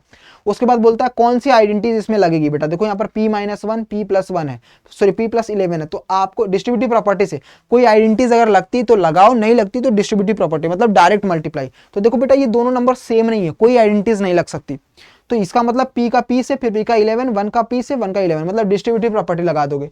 इस वाले में देखो 3A9B 3A9B नंबर सेम है, मतलब 1 का C मैं यहाँ पर लिख दे रहा हूं ताकि तुम वो आइडेंटिटी लगा सको। ये क्या लगाओगे बेटा, डिस्ट्रीब्यूटिव प्रॉपर्टी, मतलब DP, अपनी DP मत लगाना, इसकी डिस्ट्रीब्यूटिव प्रॉपर्टी लगाना। यहाँ पर देखो बेटा 2y है, यहाँ पर 3y है, तो फिर से दोनों अलग अलग है तो तुम DP लगा दोगे बच्चा, मतलब डिस्ट्रीब्यूटिव प्रॉपर्टी। यहाँ पर देखो A+B है, मतलब 1 का A लगा दोगे बच्चा। यहाँ पर A-B है तो 1 का B लगा दोगे बेटा, और यहाँ पर तीनों अलग अलग चीजें हैं तो यहाँ पर डिस्ट्रीब्यूटिव प्रॉपर्टी लगा दोगे। तो मैंने आपको लिख करके दे दिया, बस आपको प्रैक्टिस करना और सॉल्व करते हुए चलना है। अगले वाले पैटर्न पर आते हैं। क्वेश्चन नंबर 3 पर बोला है फॉर ईच स्टेटमेंट आइडेंटिफाई करना है एप्रोप्रिएट एल्जेब्रिक एक्सप्रेशन। पहला बोल रहा है 2 मोर देन द स्क्वायर नंबर, एक ऐसा नंबर जिसके स्क्वायर हो उसमें +2 कर दिया गया हो, ऐसा कहां पर मिल रहा है। क्या इसमें है, नहीं जी सर जी। क्या इसमें है, नहीं जी सर जी। क्या ये, हाँ जी। क्या ये है, नहीं, क्योंकि इसमें +4 करा है। क्या ये, नहीं। क्या ये, नहीं। तो सब नहीं, केवल ऑप्शन नंबर यही तो बोला है, कोई एक ऐसा नंबर लो जिसका स्क्वायर करो और उससे 2 ज्यादा कर दो, तो ये वाला आंसर आ गया, मतलब ऑप्शन ये वाला। आगे बोलता है the sum of square of 2 consecutive numbers, दो कॉन्जिक्यूटिव नंबर का पहले सम स्क्वायर करो फिर सम कर दो, उल्टा पढ़ो, कॉन्जिक्यूटिव टर्म्स उसका स्क्वायर करो फिर सम करो। तो भैया कॉन्जिक्यूटिव नंबर्स क्या होते हैं, जैसे मान लो 5 और 6 ये हमारे कॉन्जिक्यूटिव नंबर है, तो पहले इसका स्क्वायर करोगे फिर इसका सम करोगे, तो कुछ ऐसा होगा। अगर मैं 5 के जगह पर कुछ भी ले लूं, यहाँ पर MN दे रखा है तो मैं मान लेता हूँ M, तो ये M हो गया बेटा, तो अगला वाला नंबर क्या होगा, M में 1 ज्यादा है, क्योंकि कॉन्जिक्यूटिव में हमेशा 1 ज्यादा रहता है, तो इसका स्क्वायर करके ये प्लस, ये वाला आंसर जहां पर होगा वही हमारा आंसर बनेगा। तो देखो बेटा ये वाला आंसर बनेगा, ये हमारा करेक्ट बनेगा। ठीक है, ना तो ये बनेगा, ना तो ये बनेगा, ना तो ये बनेगा, ना तो ये बनेगा बच्चा, क्योंकि ये तो कॉन्जिक्यूटिव टर्म्स नहीं है, कॉन्जिक्यूटिव टर्म्स में हमारे यही आ रहा है। ठीक है बेटा, क्लियर। ये भी नहीं होगा, सॉरी हाँ, क्योंकि इसने होल स्क्वायर का स्क्वायर कर रखा है, तो होल स्क्वायर नहीं करना है बेटा, केवल इसका स्क्वायर और इसका स्क्वायर करना है, तो इसीलिए ये वाला नहीं होगा। और ये हमारे इवन वाले का नंबर, इवन कॉन्जिक्यूटिव नंबर्स में आता है, तो बेसिकली हमारे इस तरीके से दोनों से बन सकता है। क्वेश्चन नंबर 4 में पूरा सॉल्व करके तुम्हें दे रखा है, इसमें बोला है जैसे मैं तुम लोगों को आइडेंटिटीज बता रहा था, देखो बेटा वही आइडेंटिटीज यहाँ पर बना करके दे रखा है। तो 2/2 का क्या कर रखा है, जैसे यहाँ पर क्या है a बराबर 4 है ना, तो इसने a रखा है, फिर यहाँ से कितना ज्यादा है 7, तो a से 7 ज्यादा कर दिया, यहाँ पर इसको b मान लिया, सॉरी a से कितना ज्यादा है 1 ज्यादा है, तो यहाँ पर a+1 कर दिया, फिर 11 से ये कितना ज्यादा है 1, तो a+7 से 1 ज्यादा कर दिया। तो देखोगे तो सारी आइडेंटिटीज दे रखा है, तो इसको आपको समझने, बस जो मैंने कॉन्सेप्ट पढ़ाया था ना, याद करो, फिगर इट आउट 1 का पहला क्वेश्चन सेम उसी तरीके से यहाँ पर समझा रखा है बेटा, ठीक है। अगले वाले पर आ जाते हैं, क्वेश्चन नंबर 5 पर आ जाते हैं। वेरीफाई करना है कि क्या ये नंबर्स जो हैं 2 से ऑलवेज डिवाइड होंगे। तो बेटा सबसे पहले तुम्हें पहले इनको प्रोडक्ट करना पड़ेगा, इनका इसमें, इसका इसमें, इसका इसमें, इसका इसमें, डिस्ट्रीब्यूटिव प्रॉपर्टी से सॉल्व करना पड़ेगा, और लास्ट में अगर आंसर आते हैं, लास्ट में आंसर 2 बचता है, 2 से डिवाइड, जो भी कॉन्स्टेंट टर्म होगा वो 2 से डिवाइड। जैसे एक क्वेश्चन मैं करवाता हूँ, ध्यान से समझो, पहले इसको मल्टीप्लाई करो, तो इस वाले का मैं सॉल्यूशन यहाँ पर देता हूँ। क्या बच्चा, k का पहले k से करो, यहाँ पर लिख देता हूँ मैं k+1, और यहां पर क्या है बेटा k+2, माइनस का ये कितना है बच्चा k+3। ये पूछ रहा है क्या ये 2 से डिविजिबल है या ऑलवेज, इज ऑलवेज 2, मतलब यहां पर बोला है इज ऑलवेज 2, क्या बोला है, verify which of the following statement are 2, is always 2, मतलब 2 से डिविजिबल, यहाँ पर डिविजिबल बोलना चाहिए या मल्टीप्लाई बोलना चाहिए, जो भी बोलना चाहिए वो 2 से मल्टीपल होना चाहिए। तो हम क्या करेंगे, मल्टीप्लाई करेंगे, इसका इससे करेंगे तो k इंटू के, फिर इसका ऐसे करेंगे तो +2 इंटू के, मतलब k इंटू 2, फिर इसका 1 का k से करेंगे तो +1 इंटू के, फिर 1 का 2 से करेंगे तो +1 इंटू 2, माइनस ये साइन बदल देगा तो k, और ये साइन बदल देगा, मतलब माइनस प्लस का मल्टीप्लाई माइनस का 3। अब ये हो जाएगा बेटा k इंटू के, मतलब k², ये हो जाएगा बेटा +2k, ये हो जाएगा प्लस का k, और ये हो जाएगा प्लस का 2 माइनस का k माइनस का 3। तो देखो बेटा प्लस के माइनस के खत्म, तो यहाँ पर बचाएगा k² प्लस का 2k, और यहाँ पर 3 में से 2 लेस करेंगे तो माइनस का 1 बच रहा है। अब ध्यान से देखोगे बेटा तो कौन कौन सा टर्म जो होगा वो 2 से 2 के टेबल में आ सकता है। जैसे ये k का स्क्वायर और 2k और यहाँ पर -1 है, अगर मैं इसमें 2 से डिवाइड करूं तो मुझे क्या पता k के जगह पर अगर मान लो मैं 1 रख दूं तो 1 का स्क्वायर 1 होता है, 2 से डिवाइड नहीं हो सकता। इस k के जगह पर कुछ भी रख दूं, इस वाले में 2 से कुछ भी k की जगह पर कुछ भी रखूं वो पक्का 2 से डिवाइड हो जाएगा। लेकिन ये वाला फंडा 2 से ना डिवाइड हो सकता है ना 2 के टेबल में आ सकता है, इसीलिए ये फॉल्स है बेटा। ये क्या है बच्चा, फॉल्स है।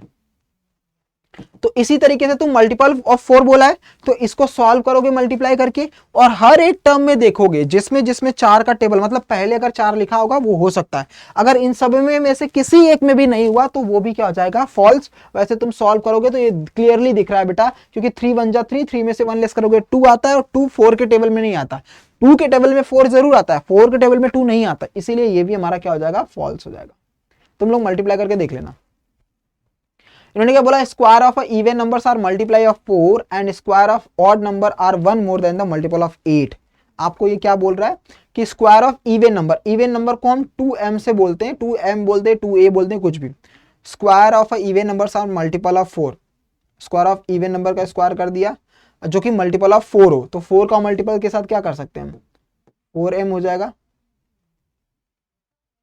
And square of odd numbers are 1 more than the multiple of 8। अच्छा, कुछ ऐसा है। इवन नंबर क्या है बच्चा, देखो मान लो 2m, इसका जो स्क्वायर है ना, इसका जो स्क्वायर है, इसका स्क्वायर वो 4 का मल्टीपल होगा, 4 का मल्टीपल मतलब वो 4 से डिवाइड हो जाएगा कंप्लीटली। दूसरा बोलता है ऑड वाले का, ऑड वाले का क्या है बच्चा, ऑड वाले का 1 more then square of odd number 2m + 1 होता है। इसको बताना है कि वो 8 का मल्टीपल से एक ज्यादा होगा, तो करके देखते हैं बेटा। देखो ध्यान से, आपको बस इतना प्रूफ करना है कि जो स्क्वायर होगा ना इवन नंबर का वो मल्टीपल होना चाहिए 4 का। तो पहले इधर देखो 2 का स्क्वायर, इसको जब स्क्वायर करोगे तो क्या हो जाएगा, 4m² होगा बेटा। तो ये इसको अगर हम 4 से डिवाइड करेंगे तो ऑफकोर्स 4 से डिवाइड हो जाएगा, मतलब पहला वाला केस तो ट्रू बन रहा है। भाई किसी भी इवन नंबर को अगर स्क्वायर करोगे तो वो 4 से डिविजिबल हो ही जाएगा, और इवन नंबर 2m से ही आता है, तो पहला वाला तो ट्रू है। दूसरा क्या बोला है, स्क्वायर ऑड नंबर को करो तो वो 8 से, मतलब मल्टीपल ऑफ 8 से एक ज्यादा होता है, तो पहले इसका स्क्वायर करो बेटा। तो ये a + b का होल स्क्वायर दिख रहा है, मतलब a का स्क्वायर मतलब 2m का square plus 2 into a into b मतलब 2 into 2m plus sorry into 1, 2 into a into b plus b का स्क्वायर मतलब 1 का स्क्वायर। तो ये कितना हो जाएगा बेटा, 4m² हो जाएगा प्लस 2 2 जा 4m, ये हो जाएगा प्लस का 1। तो इन्होंने क्या बोला था कि square of odd numbers, odd numbers के लिए हम 2m प्लस 1 लेते हैं, are 1 more than the multiple of 8। अब मल्टीपल ऑफ 8 मतलब जैसे m के जगह पर आप 1 ना रख करके 2 रखते हो, जैसे मान लो m के जगह पर आपने 1 रखा, सपोज करो बेटा मैं सबसे छोटी वैल्यू लेता हूं, तो 4 प्लस 1 यानी ये कितना बन रहा है 8 प्लस 1। तो यही तो बोला है उसने, 8 के मल्टीपल से एक ज्यादा होगा। देखो 8 के मल्टीपल से एक ज्यादा है ना, अगर m के जगह पर 2 रखोगे तो और बढ़ जाएगा, लेकिन वो भी 8 के मल्टीपल से 1 ज्यादा होगा, मतलब इसका आंसर क्या बनेगा बेटा ट्रू। तो ये वाला आंसर हो जाएगा ट्रू। थोड़ा सा एक बार अच्छे से इस वीडियो को वापस से सुनना तो मैं समझ में आ जाएगा। मैं फिर से एक बार रिवाइज कर रहा हूं इस वाले कॉन्सेप्ट को। इसने क्या बोला था कि पहले एक स्क्वायर नंबर, इवन नंबर लो, उसका स्क्वायर करो। तो मैंने इवन नंबर को मान लिया, मान लो कोई भी इवन नंबर, जैसे मान लो मैंने बोला 4, 4 का स्क्वायर करोगे क्या आएगा 16। अब 16 4 से डिवाइड हो जाएगा, हाँ जी सर हो जाएगा। दूसरा क्या बोला है, एक और नंबर ले लो। और नंबर क्या लो बच्चा, 3 ले लूं, सबसे वो छोटा नंबर 3 है, मतलब 1 लूंगा तो 1 से 8 का डिविजिबल नहीं हो पाएगा, 1 से थोड़ा सा बड़ा लेता हूं, मान लो 3 ऑड नंबर होता है, 3 का स्क्वायर करो कितना आएगा 9। तो 9 को जब 8 के टेबल में पढ़ोगे तो वो 8 के टेबल से 1 ज्यादा है कि नहीं है ना बेटा, इसीलिए ये ट्रू है। तो आप ऐसे भी समझ सकते हो, इतना ना समझने के बाद डायरेक्टली तुम ऐसे दिमाग लगा करके भी समझ सकते हो। अगला बोला है कि क्या ये 5 less than the square number होगा। चलो एक काम करो, n बराबर 0 रखो, सबसे छोटी वैल्यू रखा करो, आंसर अपने आप मिल जाएगा। n बराबर 0 रखोगे तो 0 प्लस 2 क्या हो जाएगा बेटा 2 का स्क्वायर, माइनस यहां पर 0 हो जाएगा तो 3 का स्क्वायर क्या हो जाएगा 9, तो यहां जाएगा 4 माइनस 9, जो कि आंसर में -5 आ रहा है। इसने बोला है 5 लेस देन ए स्क्वायर नंबर, इसमें स्क्वायर नंबर तो है ही नहीं, तो लेस कहां से होगा, केवल 5 आ रहा है वो भी माइनस में, तो ये वाला भी आंसर क्या हो जाएगा बेटा फॉल्स। ठीक है, समझ में आ गई बात, क्लियर हो गया बेटा। नेक्स्ट क्वेश्चन नंबर 6 7, ये सारी चीजें बहुत बार हमने मल्टीपल टाइम्स करवा रखे हैं। इसमें सबसे अच्छा इंपॉर्टेंट क्वेश्चन देखो, जैसे विच इज लार्जर, ये सब बहुत इजी पीजी वाले सवाल है, जिसको तुम एक एक बार पढ़ोगे, कॉन्सेप्ट को अच्छे से सॉल्व करोगे, आ जाएगा। ये पैटर्न का मैंने आपको स्टेप 1 स्टेप 2 स्टेप 3 का बता रखा है, किस तरीके से पैटर्न है वो ड्रॉ कर लो कि ईजी है। जो तुम्हारे दिमाग को खोलने वाले सवाल है वो बेटा क्वेश्चन नंबर 10 है, जिसको मैं करवा रहा हूं। ठीक है, बाकी जैसे इसने बोला कौन सा बड़ा होगा, आप आइडेंटिटीज यूज करो, तो 14 26 है, 16 24 है, आप मल्टीप्लाई करके देखो। इसने बोला था मल्टीप्लाई डायरेक्ट नहीं करना है, आपको आइडेंटिटीज यूज करना है। तो 14 को आप 10 प्लस, जैसे 14 की जगह पर इसके नियरेस्ट में क्या 20, 20 माइनस 6, 20 प्लस 6, आप फॉर्मूला आइडेंटिटीज लगाओ, उसको सॉल्व करो, आंसर निकल जाएंगे बेटा। आइए क्वेश्चन नंबर 10 को हम सॉल्व करते हैं और अच्छे से सॉल्व करते हैं, क्योंकि यही सवाल सबसे ज्यादा बार पूछा जाता है आपके एग्जाम में और बहुत इंपॉर्टेंट है। ये सवाल क्लास 10th में भी आता है, क्लास 9th में भी आता है और कंपटीशन वाले टाइम भी आता है, तो बहुत अच्छे तरीके से समझना बेटा। एक पार्क आपके सामने दे रखा है, उस पार्क में ना एक स्क्वायर वाला पैटर्न दे रखा है, ये स्क्वायर है बच्चा, ये भी स्क्वायर है, ये भी स्क्वायर, ध्यान से समझना, बहुत अच्छा सवाल है, जिसे गेम खेलने जाओ। ये मान लेता हूं पूरा का पूरा पार्क है बच्चा, ठीक है। इन भाई साहब ने कहा है कि इसमें 2 छोटे छोटे स्क्वायर वाले पार्ट भी हैं। ये स्क्वायर है, स्क्वायर क्यों कैसे मुझे पता लगा है, क्योंकि इन्होंने बोला है जी स्क्वायर जी स्क्वायर जी स्क्वायर। तो बेटा अगर ध्यान से समझना, ये एक रेक्टेंगल नुमा है, कितना है बेटा रेक्टेंगल नुमा है, कहीं पर दे रखा है, स्क्वायर प्लॉट है, टिनी पार्क देवली में सोन फिगर में, ठीक है। स्क्वायर प्लॉट 2 अलग अलग बोला भी है, remaining expression area of the nets field tile, ठीक है, ध्यान से समझना। ये वाला पार्ट एक रेक्टेंगल दिख रहा है। अब तुम्हें पता होगा कि रेक्टेंगल क्या होता है, स्क्वायर क्या होता है, थोड़ा बहुत तो जानते होगे।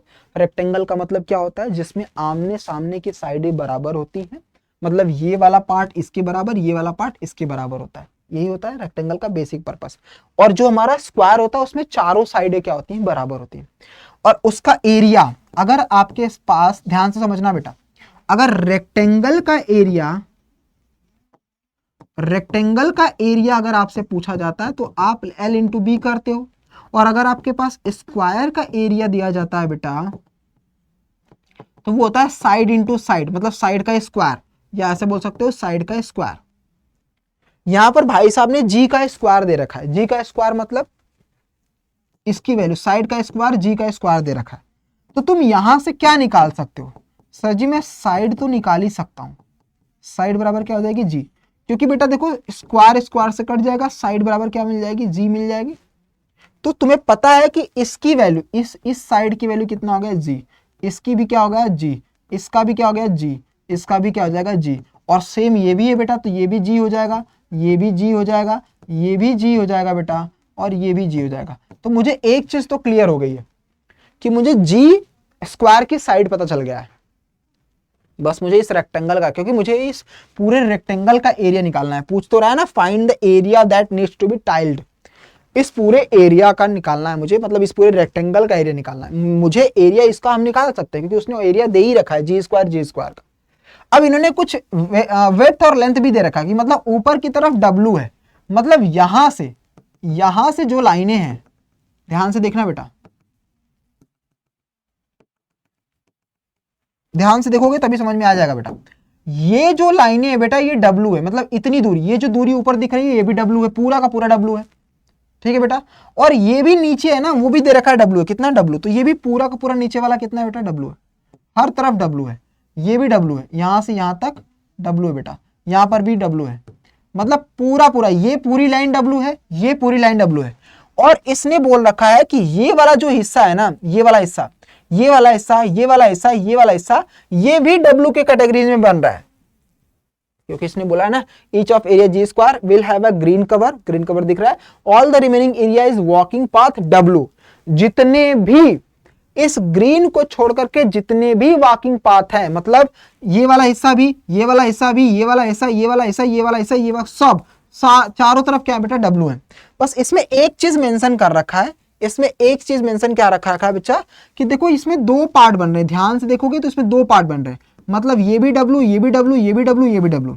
फिर से बताता हूं, ये भी W आ रहा है, ये भी W, ये भी W, ये भी W, तो ये भी W है, ये भी W है, ये भी W है, ये भी W, चारों तरफ W ही है। मतलब उसने बोला ना सारे वॉकिंग पाथ कितने W, तो ये दो पार्ट में है, तो इसका मतलब ये जो डिस्टेंस होगा, देखना ध्यान से बच्चा, देखोगे तभी समझ में आ जाएगा। चारों तरफ मतलब ये वाला भी हमारा W होगा, ये भी हमारा W होगा। अब यहां पर अगर एक लाइन ड्रॉ कर दें बेटा, जो इसको अलग अलग बांटता है, तो ये भी W है, ये भी W है, ये भी W है, तो ये पूरा W, ऊपर से भी W। अब मैं इतना W और G कर दिया कि तुम कंफ्यूज हो जाओगे, तो मैं थोड़ा ऊपर लिखता हूं। मुझे यहां से यहां तक की वैल्यू निकालनी, मैं कैसे निकालूंगा? मैंने अपनी गाड़ी स्टार्ट करी, ध्यान से देखना बेटा, यहां से मैंने चलना स्टार्ट करा, तो ये यहां तक आऊंगा मैं, पहले यहां से आया यहां तक, इसकी वैल्यू कितनी है बेटा, W ही है, क्योंकि ये वाली डिस्टेंस कितना है, W ही है ना, ये वाला डिस्टेंस कितना है, W है, ये वाला दे रखा है। उसके बाद यहां से यहां तक बढ़ूंगा, मतलब ऊपर भी मैं बढ़ूंगा, यहां तक पहुंचा, तो इसकी वैल्यू G है, तो ये भी क्या हो जाएगा बेटा, G हो जाएगा। ध्यान से समझते चलना बेटा। फिर यहां से यहां तक आया, तो ऊपर से ऊपर फिर से W आ गया, फिर यहां से यहां जाऊंगा, तो फिर से यहां पहुंचूंगा बेटा, ये भी W हो जाएगा। फिर यहां से यहां पहुंचूंगा, मतलब ऊपर यहां से यहां जा रहा हूं, तो ये G हो जाएगा। और फिर यहां से यहां क्या है बेटा, W है, तो ये W हो गया। मतलब मेरे पास जो लेंथ है वो इतनी है, मेरे पास लेंथ ये है। अब मुझे वेड्थ ढूंढना है, तभी तो मैं, क्योंकि मुझे रेक्टेंगल निकालने के लिए लेंथ इंटू ब्रेथ चाहिए होगा, तो मैंने लेंथ तो ढूंढ ली है, मैंने लेंथ ढूंढ ली, क्या है, 1 2 3 4 W है बेटा, और 1 और 2 G है, तो ये मेरी क्या हो जाएगी, लेंथ हो जाएगी। ठीक है, 4 W और 2 G ऊपर लिख दिया। अब मुझे विड्थ ढूंढना है, मतलब यहां से यहां का ढूंढना है। तो देखो बेटा, पहले मैं यहां तक चलूंगा, इसकी वैल्यू क्या है, W है, तो यहां पर W रख दिया। अब ये वाली वैल्यू यहां तक G है, तो ये भी यहां तक क्या हो जाएगा, G हो जाएगा। फिर यहां तक क्या है बेटा, ये वाली वैल्यू W है, तो W, मतलब इसकी वैल्यू 1 और 2, मतलब 2W और प्लस G, ये आपकी ब्रेथ हो गई। मतलब L की वैल्यू आपकी हो जाएगी 4W प्लस 2G, और ब्रेथ की वैल्यू हो जाएगी बेटा 2W प्लस G। आई होप आपको ये समझ में आ चुका होगा, बहुत अच्छी तरीके से मैंने समझाया। अगर नहीं समझा तो वापस से वीडियो को देखो, 2-3 बार जब देखोगे ना, तो अपने आप आपको चीजें समझ में आ जाएंगी बेटा। क्लियर हुआ? क्लियर हुआ बच्चा?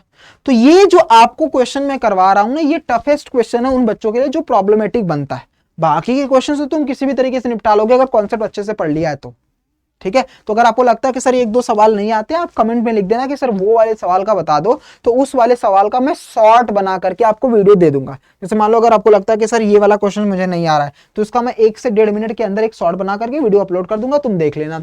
या इसका नहीं आ रहा बता देना। फिलहाल आज भी जो मैंने क्लास करवाई है ना, पूरा अच्छे तरीके से इसको एक बार वापस से रिवाइज करना बेटा, नोट्स बनाना, इसके बाद तुम्हें दोबारा पढ़ने की जरूरत नहीं पड़ेगी। तो तुम्हारे पास लेंथ आ गया, तुम्हारे पास ब्रेथ आ गया, तुमसे एरिया पूछा, बस तुम्हें मल्टीप्लाई करना है बेटा।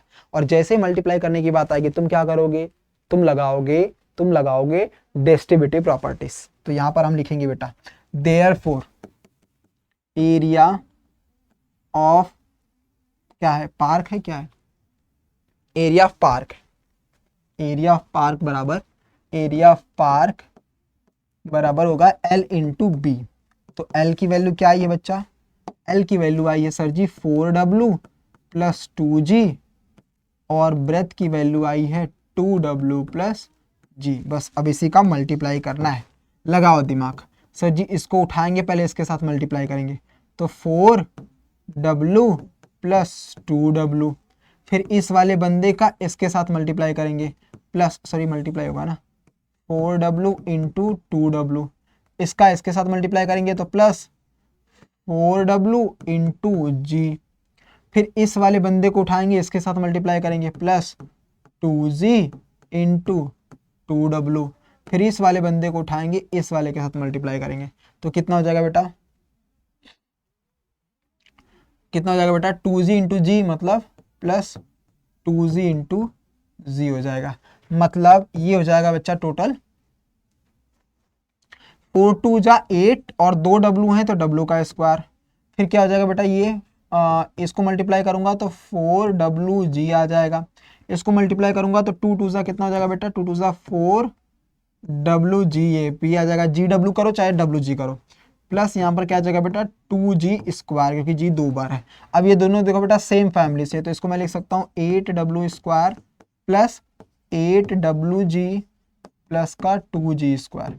अच्छा ये जो मिला है ना बेटा ये एरिया ऑफ टोटल पार्क है,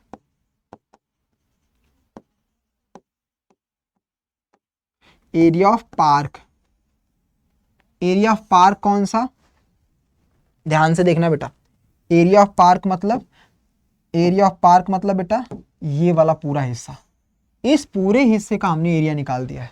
हमने क्या करा बेटा इस पूरे हिस्से का एरिया निकाल दिया है, बट उसने हमसे क्या पूछा है, write an expression for the area that needs to be titled. वो एक्सप्रेशन मैंने लिख दिया है, क्या पूछा है, अच्छा हमें बस एक्सप्रेशन ही पूछा है। A tiny park is coming in the Dholi. The plan is shown in the figure. The two square plots है, ठीक है भैया, each of area G square, ठीक है, will have a green cover, ठीक है, all the अच्छा remaining area would be W से दे रखा है W feet wide that needs to be tiled। अच्छा अब आपको ये बोल रहा है, यहां से ध्यान से समझना, हमने निकाला है बेटा पूरे के पूरे इस वाले पूरे के पूरे पार्क का, लेकिन वो हमसे ये कहना चाहते हैं कि ये जो टाइल्ड है मतलब जिसमें हमें टाइल लगाना है, हमें बस इसका एरिया बता दो। ध्यान से देखना बेटा, हमने क्या करा है, हमने पूरे इसका एरिया निकाल दिया है, पूरे का एरिया निकाल दिया है, लेकिन वो बोल रहे हैं कि ये ग्रीन वाला पर्दा लगा हुआ है यहाँ पर स्क्वायर, इसको छोड़ करके बाकी बचा हुआ जितना पार्ट है ना मुझे उसमें एरिया निकालना पड़ेगा। उसमें क्या निकालना पड़ेगा, उसमें मुझे टाइल लगानी, तो मुझे बस उतना एरिया बता दो। हमने निकाला है बेटा पूरे का एरिया, उस पूरे में से अगर मैं ये दोनों ग्रीन हटा दूं, ये दोनों ग्रीन वाले का जगह हटा दूं बच्चा, तो ये जितने भी बचे हुए पार्ट हैं वो सभी मुझे मिल जाएंगे।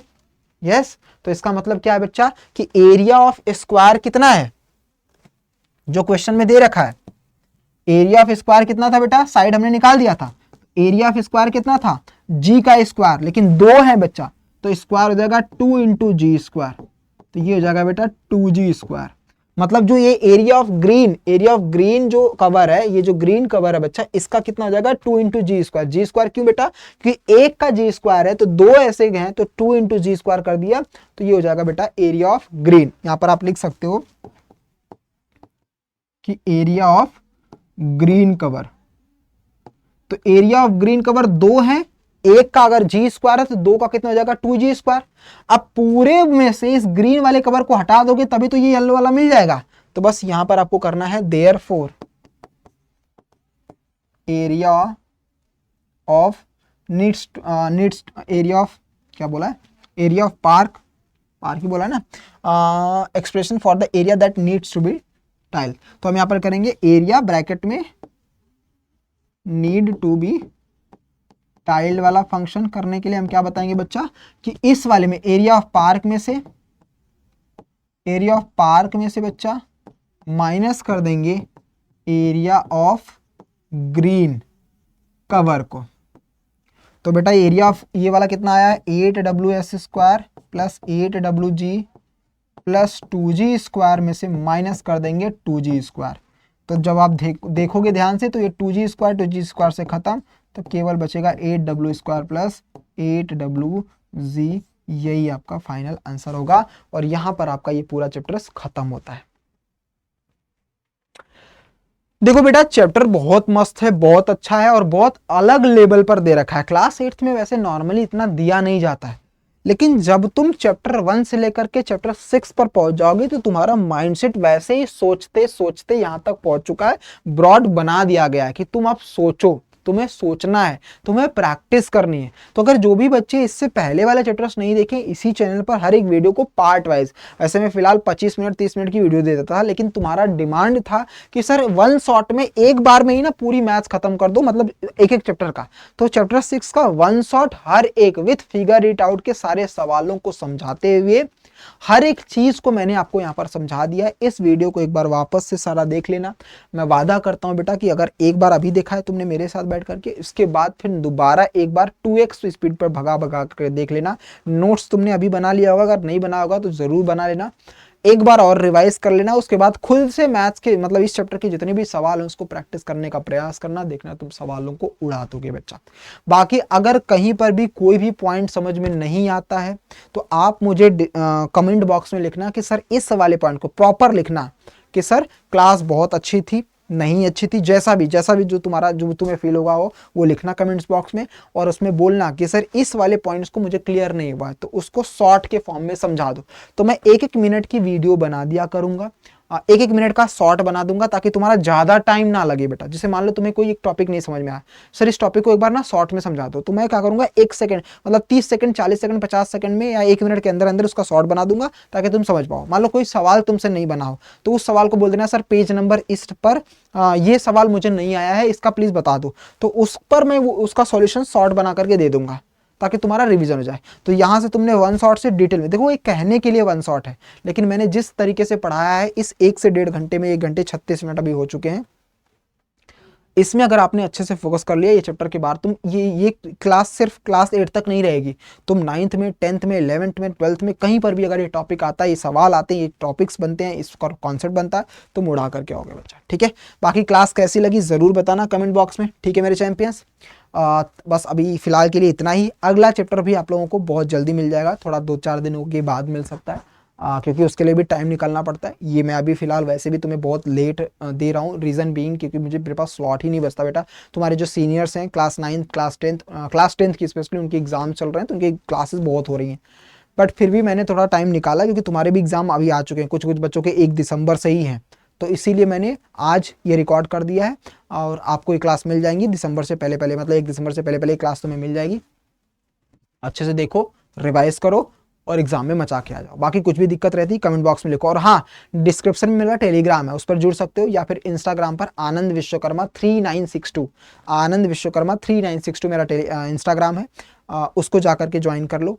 इस चैनल के डिस्क्रिप्शन में ऊपर भी होम पेज पर देखोगे तो वहाँ पर मेरा लिंक है, टेलीग्राम का भी इंस्टाग्राम पर भी, PDF वहाँ पर डाल दूंगा, जाकर के वहाँ से ले लो। मिलते हैं अगली क्लास में, तब तक के लिए ख्याल रखिए अपना, अपने पेरेंट्स का भी। Bye bye, take care, God bless you, जय हिंद बेटा। क्लास कैसी लगी कमेंट बॉक्स में जरूर बताना। बाय बाय बाय बाय बच्चा, गॉड ब्लेस यू।